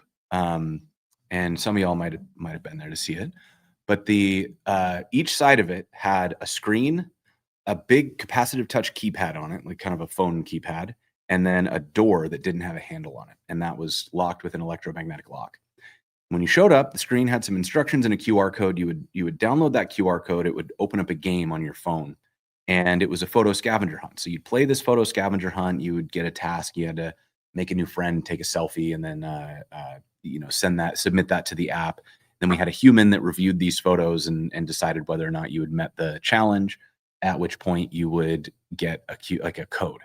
And that code would show up on your phone, and it was a random chance. We made it kind of lottery so that the game could last longer because we didn't have like unlimited prizes. And if you got one of these codes, it would show up on your phone, and it was a 6-digit code that you would take back to the box, punch it in on the keypad, and inside the box we had another computer. So that computer was plugged into all the keypads, and it would take in web MIDI signal, which would communicate the numbers that were pressed into the app. Once we got 6 numbers, they would, I think it was once we got 6 numbers, it submitted that off to the, or no, there was a check mark. So you'd hit the submit button, and it would send the submitted code off to a database, which we built in Convex, and it would verify whether or not that code was valid, and then it would check which prize that code was attached to. And then back on the screen in real time, because Convex is dope, we had the prize and which bay it belonged in show up on screen, and there was a human in there looking at that screen who would grab the right prize, put it in the box, and then hit a button on the computer, which would send another web MIDI signal to the electromagnetic lock to unlock it. So the door would pop open and you would retrieve your prize, right? So this very fun it was a web app. And so there was a multi-screen kind of real-time app experience going on there, because there was the screen on the kiosk, there was the screen on your phone, there was the screen that the operator was using inside the box. And then there were a couple that we didn't actually deploy, like a leaderboard and stuff like that. But so that part is all working. There's this kind of multiplayer app happening. Then there's this connected hardware that is running off of a connected computer to send and receive signals that then interact with the human. So the human is kind of validating things, validating whether the photos match the challenges, validating which code goes in or which prize goes in which box, and all of that led to this like very playful, very fun experience where it just kind of, I don't know, it was like it felt very different to me. Like, because we could have done all of that with no build out. It could have just been, play the game and then bring me your code and I'll use the code to grab the prize that you won and all that kind of stuff. But I wanted to create this more playful thing, this air of mystery. There was, it wasn't just like the app said, you won a prize and it showed you what the prize was and you had to go claim it. It was like, hey, sorry, no code this time, play again. And then you would play and you go, hey, you got a code, go to the box and claim it to find out what you got. And then you'd punch it in and the box, there were flashing lights and there's this sort of delay between the code being accepted and the door popping and you realizing what you won. And that just all of that created this sort of memorable, fun experience. So I'm trying to make that way more intense this time. Like we're talking like, what if it was an escape room? What if it was like Legends of the Hidden Temple? What if it was what if it was, I don't know, basically a video game, but it was all played with hardware? Like there's so many interesting things we can do. What if your badge was connect, it was like aware of the other badges around it and you had to get 4 different badges together in order to unlock loot boxes that we'd hidden around the conference? What if like there's so many interesting things we can do, so many fun ways that we can play that, like, sure, we could build little apps and the apps would only do the one thing and they would be completely like in your screen. But the magic of this stuff is that it's all of those things. There's human interaction, there's hardware interaction, there's screen interaction, and it all kind of becomes this multimodal play session. And I love that. I find it so much fun. It's like such a big part of what I like to do. I mean, even with the stuff where we don't have custom hardware, like Web Dev Challenge, the idea of doing that show, the core motivator was I wanted people together in the same room being creative, because my favorite times at work were when I was able to pull together like a kind of mini hackathon inside the company. Like, let's bring the right people into a room and we're going to work on this high priority project and we're going to try to prototype the solution within the limited amount of time that we have. And sometimes that was a few hours and sometimes it was a week. And some of my best memories from being employed at a company were those types of sessions where we workshopped something as a group and there was paper and there was, we were writing on whiteboards and we're taking that and we're turning it into code and then we're checking that, we're printing the code out and like doing some voting on designs or what, like so many interesting ways that we interact with the real world and with each other that I just didn't feel, I don't know, I just missed that, right? It's one of the things about being remote, about being independent. It's really hard to get is that in-person connection. And so I've just been looking for more and more ways to create that, both at small scale, like something like Web Dev Challenge that we then can release as a show, so that at least by proxy you can be a part of a gathering, or for real, like do it at an event. And so the companies that I'm talking to, that's what they're interested in, right? And so we're talking about some really interesting stuff. We're trying to get some things that will bring us to a lot of different cities around the country and hopefully around the world. We're trying to do some really advanced and really fun kind of builds. Like, I'm out here, like, I don't know if you've been to Meow Wolf or things like it, but they're these very immersive, like full build out art projects. And when you walk in, like I think the one in Las Vegas, you go into a convenience store and it kind of seems like a convenience store normally, but it's weird. And then you start to realize that something's definitely not right. And then you like open up one of the coolers and it's a portal into a whole different universe. And that's kind of the adventure of it. Or, the one in Denver is like a space station. It's like a 4 or 5 story, ridiculous art project. Tons and tons of artists design different rooms and, it's, but the thing that I always get bummed about with something like Meow Wolf is that it is extremely impressive, but it's not as interactive as I want it to be. Like a lot of Meow Wolf is not interactive, and it's tactile. You can touch it, but you're not affecting the environment. You're just existing in it, which is very, very cool. And it like fills me with this big sense of wonder to go into a space of this scale. But then they have these little exhibits, like at this I don't know if it's still happening, but at the space station one in Denver, when I was there 2, 3 years ago, they had this room. It was a ballroom, kind of a basketball court sized area. And when you went into it, there's light being projected from a bunch of projectors around the space, and it's kind of going down onto the floor.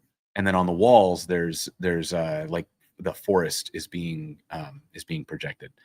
And at first, it just looks like a light show. But then as you watch, the people who are moving around in the space are causing ripples. There's little like circles that show up on the floor. And if you get to it fast enough, because it's only there for a few seconds, you get to it fast enough and you stand in it, it sends out this ripple that like causes some of the trees to light up red. And so it's this interactive thing. You realize through being in the space that parts of it can be played with. You can play with this art. And if you get a group of people together, you can get all of the different ripples, and you can capture all the rings, and this interesting stuff. You can affect the music that way, and just it's really cool, right? And that gets me. That's like the kind of stuff that gets my creative, like it fills my creative heart, and I want to do that, right? And so kind of taking inspiration from those types of exhibits, but then also like we work with so much cool tech in this industry. Like how freaking cool would it be to watch somebody go through one of these installations knowing that the entire thing is effectively a state machine, and every choice they make is moving them down a different branch of the state machine. But also, if you're not in the thing, you can watch somebody move through a state machine in real time, because we're feeding the data back and forth in real time to experience what's going on inside of that thing. I think this stuff is just so cool. Like we can sort of learn the concepts of the tools we're using in a way that is extremely immersive, that's interactive, where one person is doing a thing and everybody else can observe the thing they're doing, both with their eyes because they're in the same space, but also through the mirror of, or the lens of the tools that we used to build the thing. It's just incredible stuff, right? There's so many interesting possibilities and ways that we can play. And I am like so thrilled that this conversation is starting with the companies that it's starting with. And I'm really hopeful that it's going to be similar to Web Dev Challenge, where, I spent the last 2 years pitching this to people. The box was the result of, I think, a year of active pitching. And it really only came to be because Justin at Render ATL is like so down for whatever. And he like pulled the right strings to let us make that box. Super cool, right? Like a really, really cool thing, really cool opportunity. But it didn't like we didn't do any media component with it, which I'm a little bummed about in retrospect. Like we just didn't have the budget for it. And so it was this cool point in time that I've really never showed anyone. I can't even find the photos of it right now. Feels like a huge miss on my part. And so I then have, like with Web Dev Challenge, it took me 2 years, I think, a year and a half to finally get to the point where somebody would even fund half of it. The box took me about 2 years, and I think I dropped the ball in making it into something that people could see. And so here I am another almost year later, and just maybe, hopefully, gonna get the first shot to like do this for real. And I'm hopeful that when people see this, they will immediately decide, yep, this is the thing. This is what we need to be doing. Let's do more of this. And it's going to be just like Web Dev Challenge, where once the first one goes out, it becomes so much easier for everybody else to get involved, because they'll see it and it'll be real. But yeah, Hopscotch Portland is one that I have not made it to, and I really need to do that. I think it's going to be great. That Lightroom is that's what it is. It's like, when do you see a room full of adults spontaneously play together? When in your life have you seen that happen? And it's such a rare occurrence, and it's such a magical occurrence. Like, it just doesn't happen. We don't do that. So to see a space that sort of implicitly gives permission to everyone in the room to be a little bit silly and to, jump around like a kid and to, touch the buttons and spin the knobs and see what happens. Like, that to me is, I can't really imagine a better outcome than a place that allows adults who are so concerned with being, put together and responsible and all these things, and just like give them permission to be little kids for a minute, right? Because that sense of wonder is such a glorious thing. And I, like, whenever I find it, I just try to revel in it a little bit, right? And it's so nice to be to experience something that kind of feels like magic, right? Like, I love the idea of magic, because when you see somebody do something and you can't figure out how they did it, everybody makes the same face. We go, "Whoa." Right? Like, it's like, "Oh my God, how did you do that?" Right? And then we figure it out and it stops being magic, and that's growth. And I actually love that. Like, I think that's the thing that makes me so happy about code, is that everything new with code feels like magic until you peel back the layers and realize how it works. And you go, okay, okay, not magic, but really fun. And then you have now gained the ability to perform magic tricks. Like, you can do stuff that when you show it to people, they'll look at you and go, "Whoa, how did you do that?" Right? And we can do these sorts of things together in really fun and playful ways. And I feel like whenever somebody learns that way, it's sustainable and it's joyful and it's something that people cherish, um, versus when people learn out of a fear of getting laid off or out of a fear of becoming obsolete. It feels more grudging. It doesn't feel as joyful. They don't seem like they're having a good time. Um, and so this, getting back to my sunny nihilism, I really think that the biggest impact I can have on the world is trying to increase the surface area, of opportunities for people to learn joyfully and in groups, and to build communities that are focused on that. Because that to me feels like the thing that has value. That's the thing that could be transformative if enough of us are out there having fun. It really does take the power away from the people who don't want it. Um, I think that there's, a good corollary is like, this whole scenario in Portland with the ICE facility, and like the attempt to position us as a war zone. And historically, when Portland shows up to a protest, they show up hard. They show up in basically tactical gear. They're getting ready to get tear gas and all those things. And this time they realized that the power was to make it seem scary. The power that was being given to these people was their ability to seem dangerous and scary. And so instead of giving them tactical Antifa, showed up in inflatable frog suits, and we just goofed around and we played and we had a naked bike ride. And like, you can't be scary when the people that you're trying to menace are naked. It just doesn't work. Right?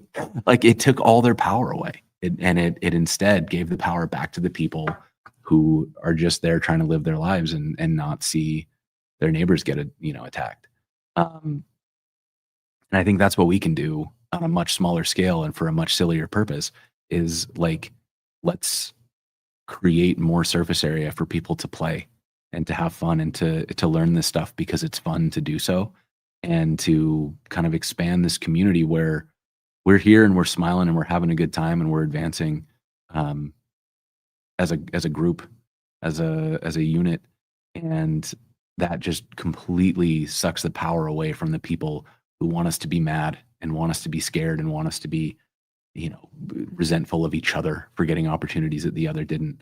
Like, we we have a very unique opportunity, I think, to rob the worst people in this industry of their power to depress us. And yeah, I'm going to do my best to do that.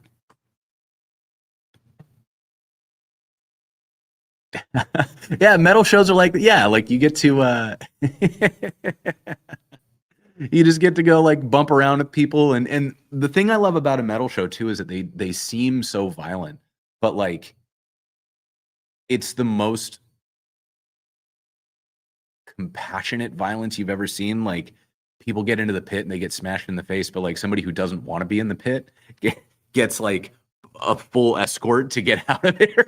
Right? Like it just makes me really happy. But I think that's exactly what it is like it's these communities where you get permission to be something that you're technically like societal normality in according to societal norms not allowed to be for a little bit, right? And I think that's really, really, really fun. Um,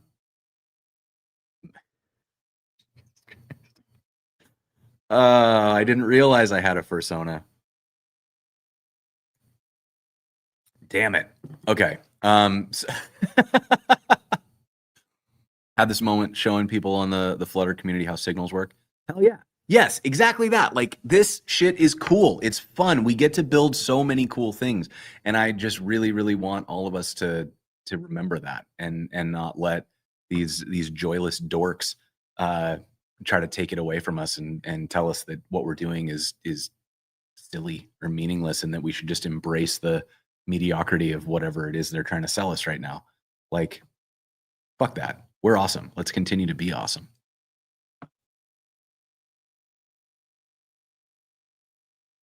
Ah, yes, exactly. This is what I'm talking about. This is like a good community is it appears to be chaos, right? Like I'm forming a new metaphor here. Um, I love this. I love this idea that like in a functioning community, there's no leadership, there's no control, there's nobody like sets up a rope thing that says like mosh pit here.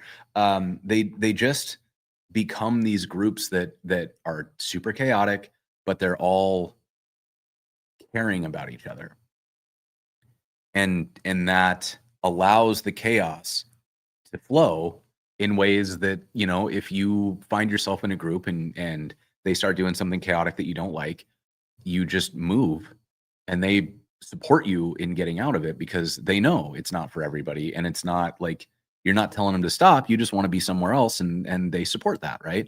And you're not like they're not telling you that you should mosh, they're saying like, oh, if you don't want to be here, yeah, we'll protect you on the way out.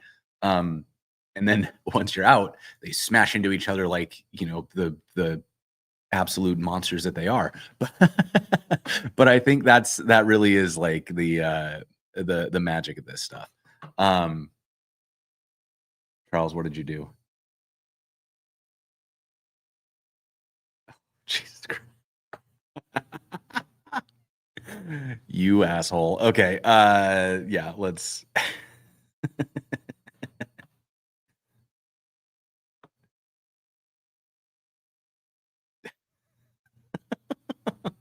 don't do this.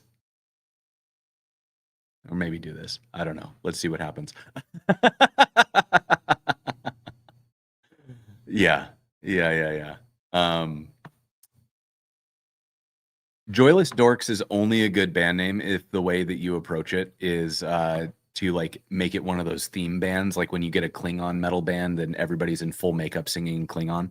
Joyless Dorks would have to be a metal band that like all dresses in skinny and like Patagonia vests, and like they only sing about like maxing everything and going to Mars.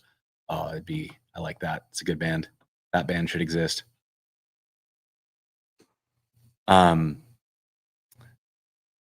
oh man. I'm jet lagged, y'all. Got back from Berlin on Sunday, so I had like one day to basically sit around and catch up on email and do very little. Ordered takeout twice yesterday. What a day! But definitely still not back 100%. We did some my most extreme time zone jumps I think I've ever done because we started in Japan and then it was like we went Portland to Japan, Japan to Portland, to Raleigh, North Carolina, to New York, San Francisco, Toronto, Portland, and then how long were we back for? We were back for like a couple of days, and then Berlin. I feel like I'm missing something, but that's kind of the gist of it. And then back now, and then I've got San Diego on Thursday, Friday. But I'll tell you what, that time zone jumping was not fun. Um, we flew into Berlin, and like, I don't know if this is true, but somebody told me once that your circadian rhythm moves like an hour a night. So if you fly Portland to Berlin, that's like an 8-hour time difference. If I'm 8 or 9 hours, if I'm doing my math right, and so it would take like 9 days for your circadian rhythm to hit like normal, right? And so we weren't there for 9 days. We were there for like 4 or 5. And on the last day, we booked a flight back to Portland, and the only flights to get back to Portland were at like 6:50 in the morning, or they required an overnight layover. I don't know. Those are the ones I could find, at least, that got us on an airline that uses my reward points, because I'm very into those. But we did the 6:50 a.m., but my jet lag hadn't like sorted itself out, so I couldn't fall asleep until like 3 in the morning. And then when I actually did the math on like how early do I need to be to the airport, I realized that the cab needed to show up at 3:30. So on the night we left, we just like didn't go to sleep. I just like we packed, and then we watched a show, and we sat there wide awake until the alarm went off, and then we went and got in a cab at 3 o'clock in the morning, and then continued to not sleep until the flight from London to the US. Man, that London to Portland flight, a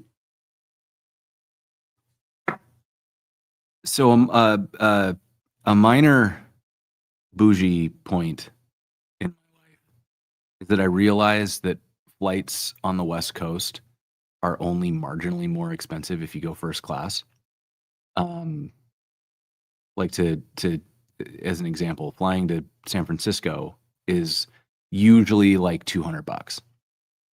To go first class is like $300.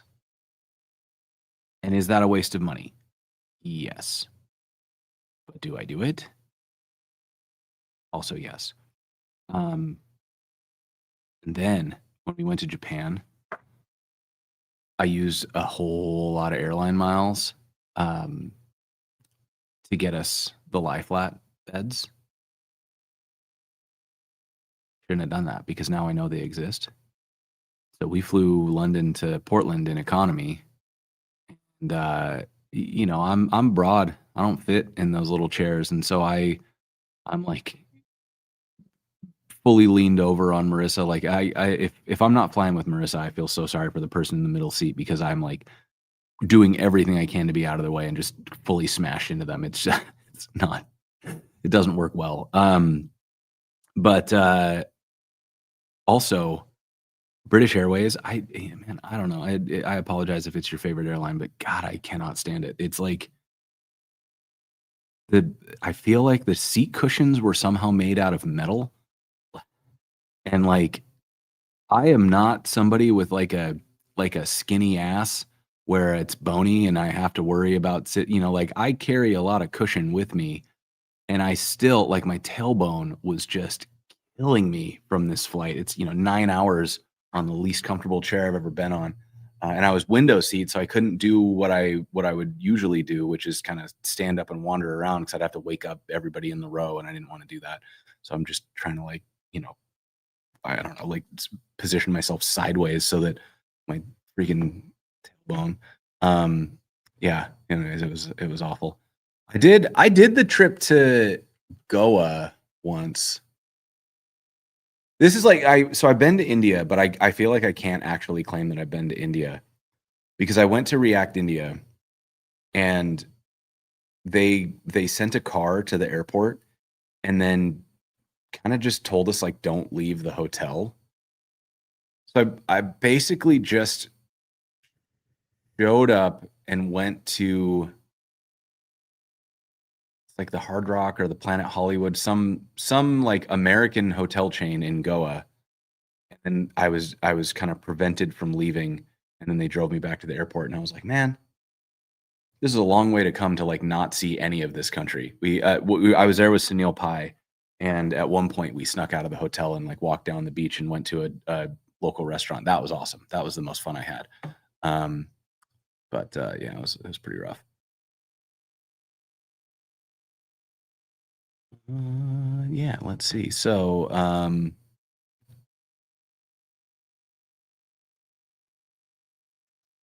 log in and make that trip the next day. Man, I don't know. I guess I logged in, but I don't know that I did anything. Like there's physically present and mentally present, and I can tell you that I don't know that I did anything useful. I think I just like refreshed things and wanted to I don't know, we'll say whatever. You love leaning on the person next to you. You're a monster. Yes. Oh my God. The some of these flights have the new planes don't have the controllable overhead vent. And I truly do not understand how that is allowed. Because if it's like I know that some people want it to be 75 or what is that, 24 Celsius. Like I know I'm not faulting anybody for their own level of comfort, but like if you put me in a 75-degree interior with no breeze, I am going to sweat. I'm going to be miserable. And that's going to make everybody around me uncomfortable because then I'm going to be wiggling the whole time trying to find a comfortable position that doesn't feel like I'm melting and dying. And that is awful. I think that I don't know, we should see if we can get that added to the Geneva Conventions. That's probably we should focus on that, right? Like that's probably the most pressing concern that we have as a planet. Um, oh, nice. Yeah, yeah. That's yeah. I keep wanting to go back to India. It's so hard because my schedule now is so far and like I've already got like April and June and October stuff next year booked. It just like I need people to organize things 2 years in advance to be able to make it. But yeah. What conference is in San Diego? No conference. If you're asking about this week, I'm filming an episode of Web Dev Challenge on the Intuit campus down there. So I'm excited about this one because it's so Intuit.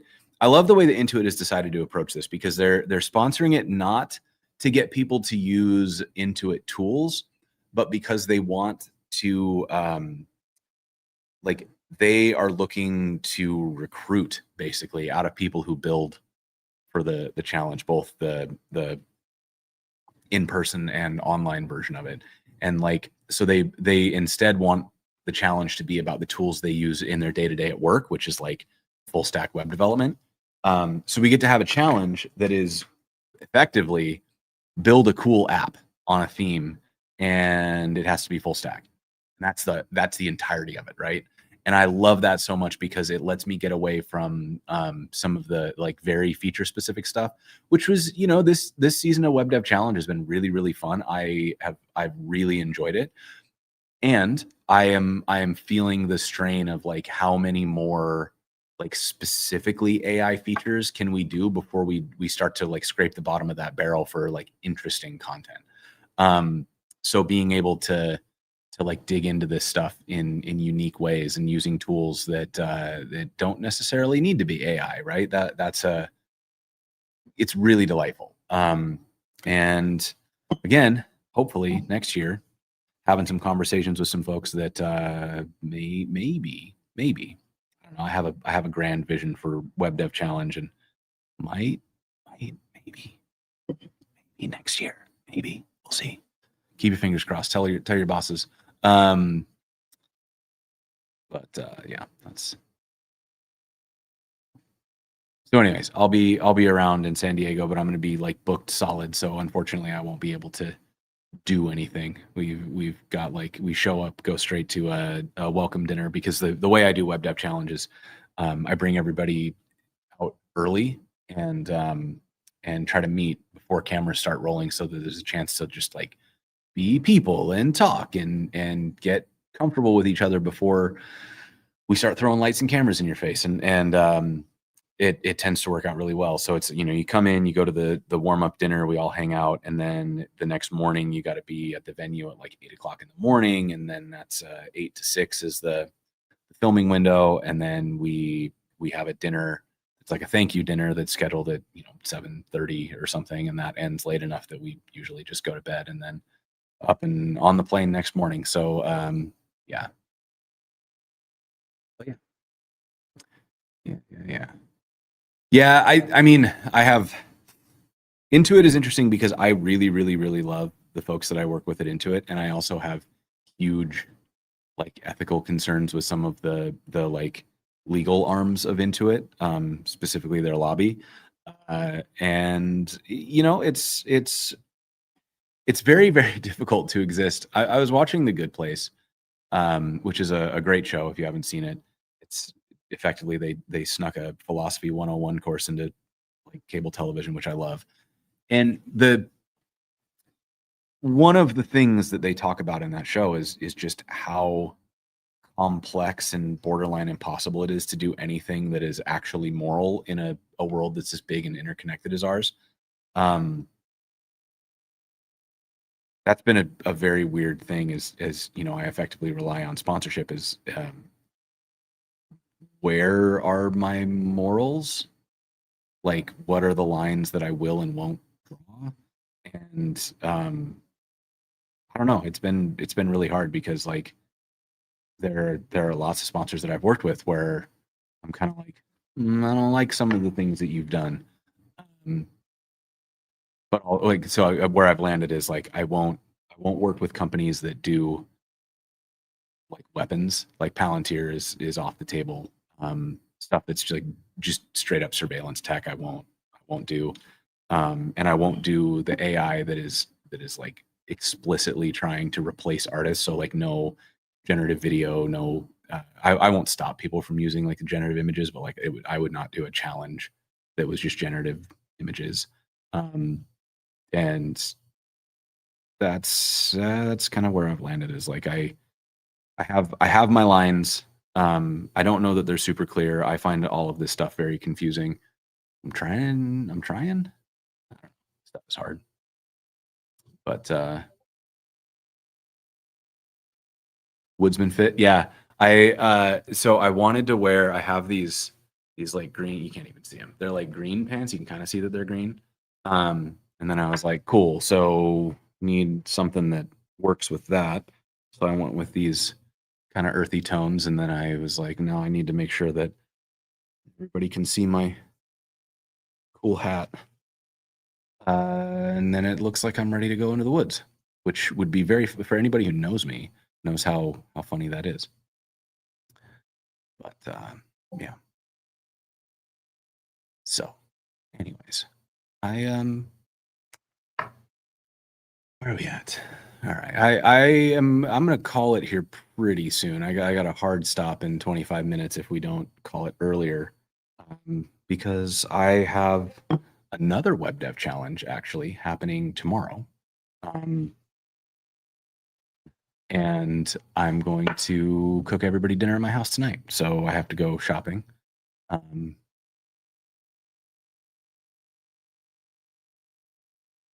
then I'm leaving on Thursday. So yeah, I'm like dinner tonight, web dev challenge all day tomorrow, learn with Jason on Thursday because we're doing that one. I'm really excited about that one. We're doing, I believe this is the React one. Yes, it is. So we're doing the React one, which I think is going to be great. and that's going to be with Ricky from the React team. We're going to learn about all the async React stuff, which I'm excited about because, to be completely honest, I have not had a chance to like really dig into it, and I found a lot of it to be very mystifying. So having somebody who knows everything about it walk us through it, I think is going to be great. I think it's just also very practical to know these things, especially like the suspense stuff, and like there's these transition things. There's like a use transition happening now.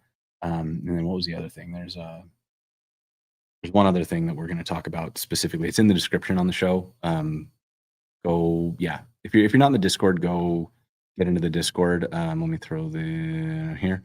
Get into the Discord and you can see the events are there. That's probably one of the easiest places to keep up with things. But yeah, that's where we're at.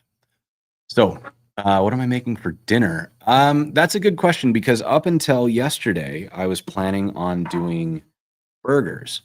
But then yesterday we had a last minute switch where somebody on the show had to send an alternate, and that alternate is a vegetarian. So I'm trying to decide, because like you can't do a vegetarian smash burger, it sucks. So I'm attempting to, I don't know, let's think about this. So I was considering breaking out the flat top and doing smash burgers, but I've tried to make vegetarian smash burgers before.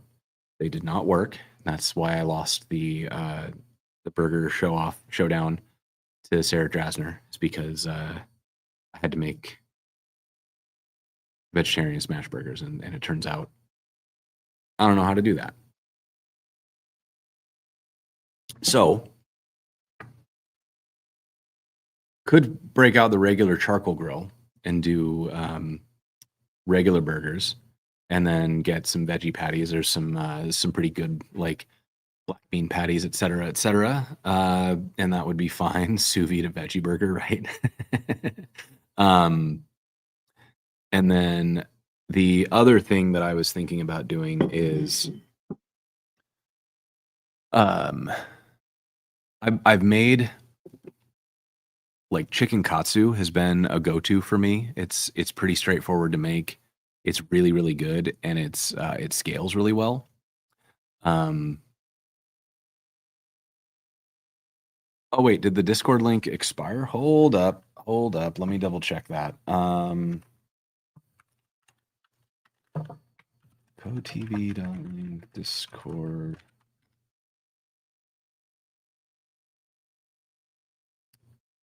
Oh, do I have a dead link in there? I do. Oh no. Allow me to fix. Sorry. That is no. Save. Show. There it is. CodeTV.link/Discord. I had the old short link, which I thought was redirected, but it is clearly not. Have I tried doing impossible smash burgers? That was what lost the burger battle for me. So the problem with impossible is that it cooks differently. And what I ended up with was something that didn't caramelize and instead kind of tasted like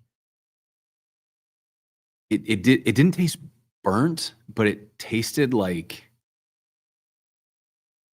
inert, if that makes sense. Like, if you bake a potato to the point that it like just kind of starts to become charcoal, and it doesn't taste like ash or like burning. It just sort of kind of takes on this weird like chalky inert flavor.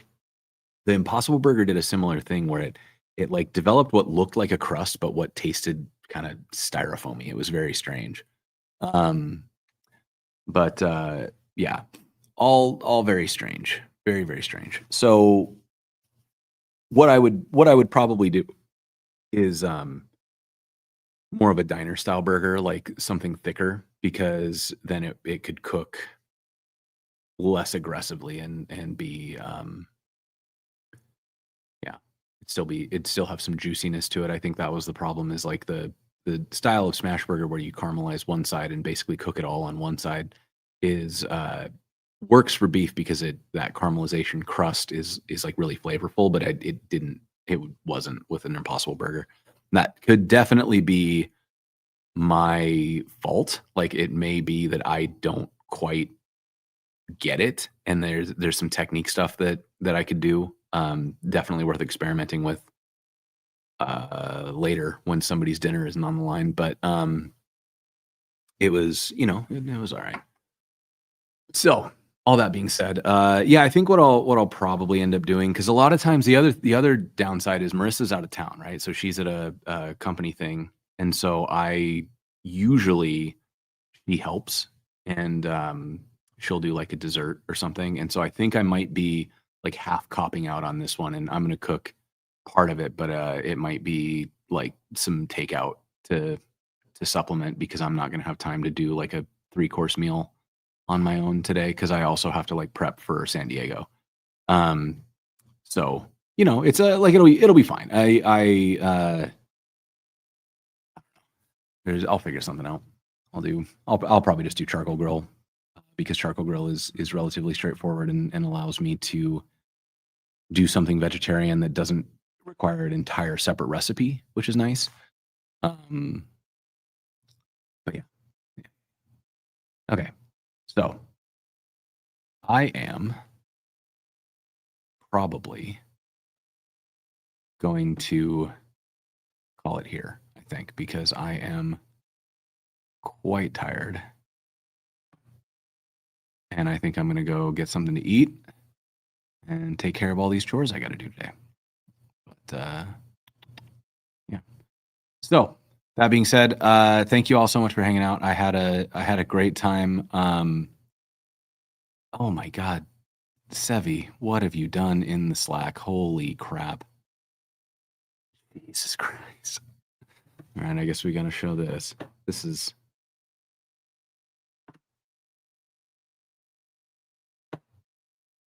Come on, dude. Not that kind of squirrel suit.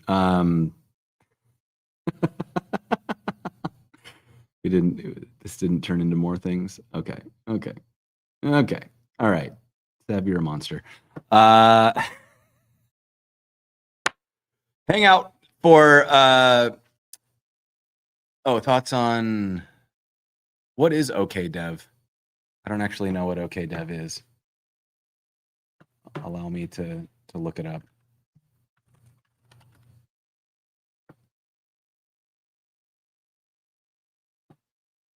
Creative development community.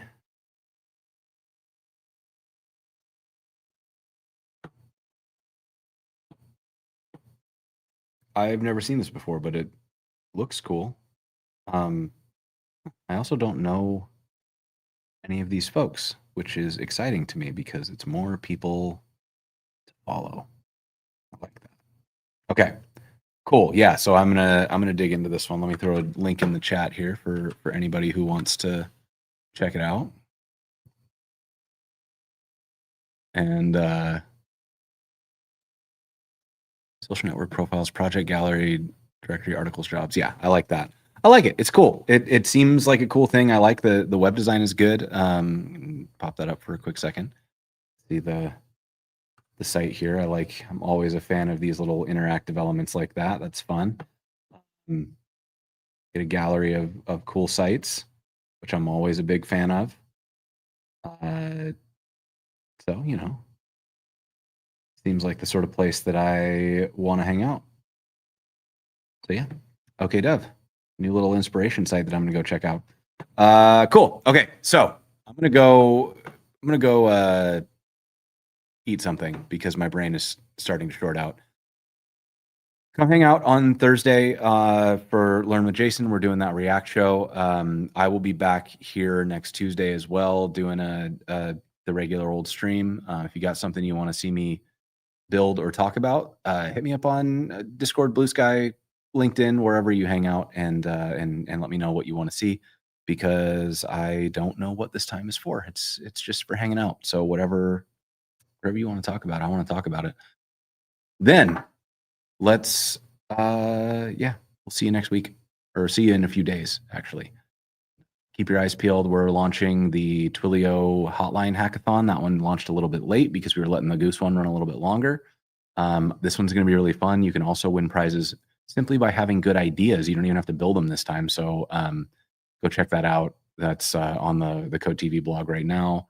And we'll be making a bunch of noise about it on socials.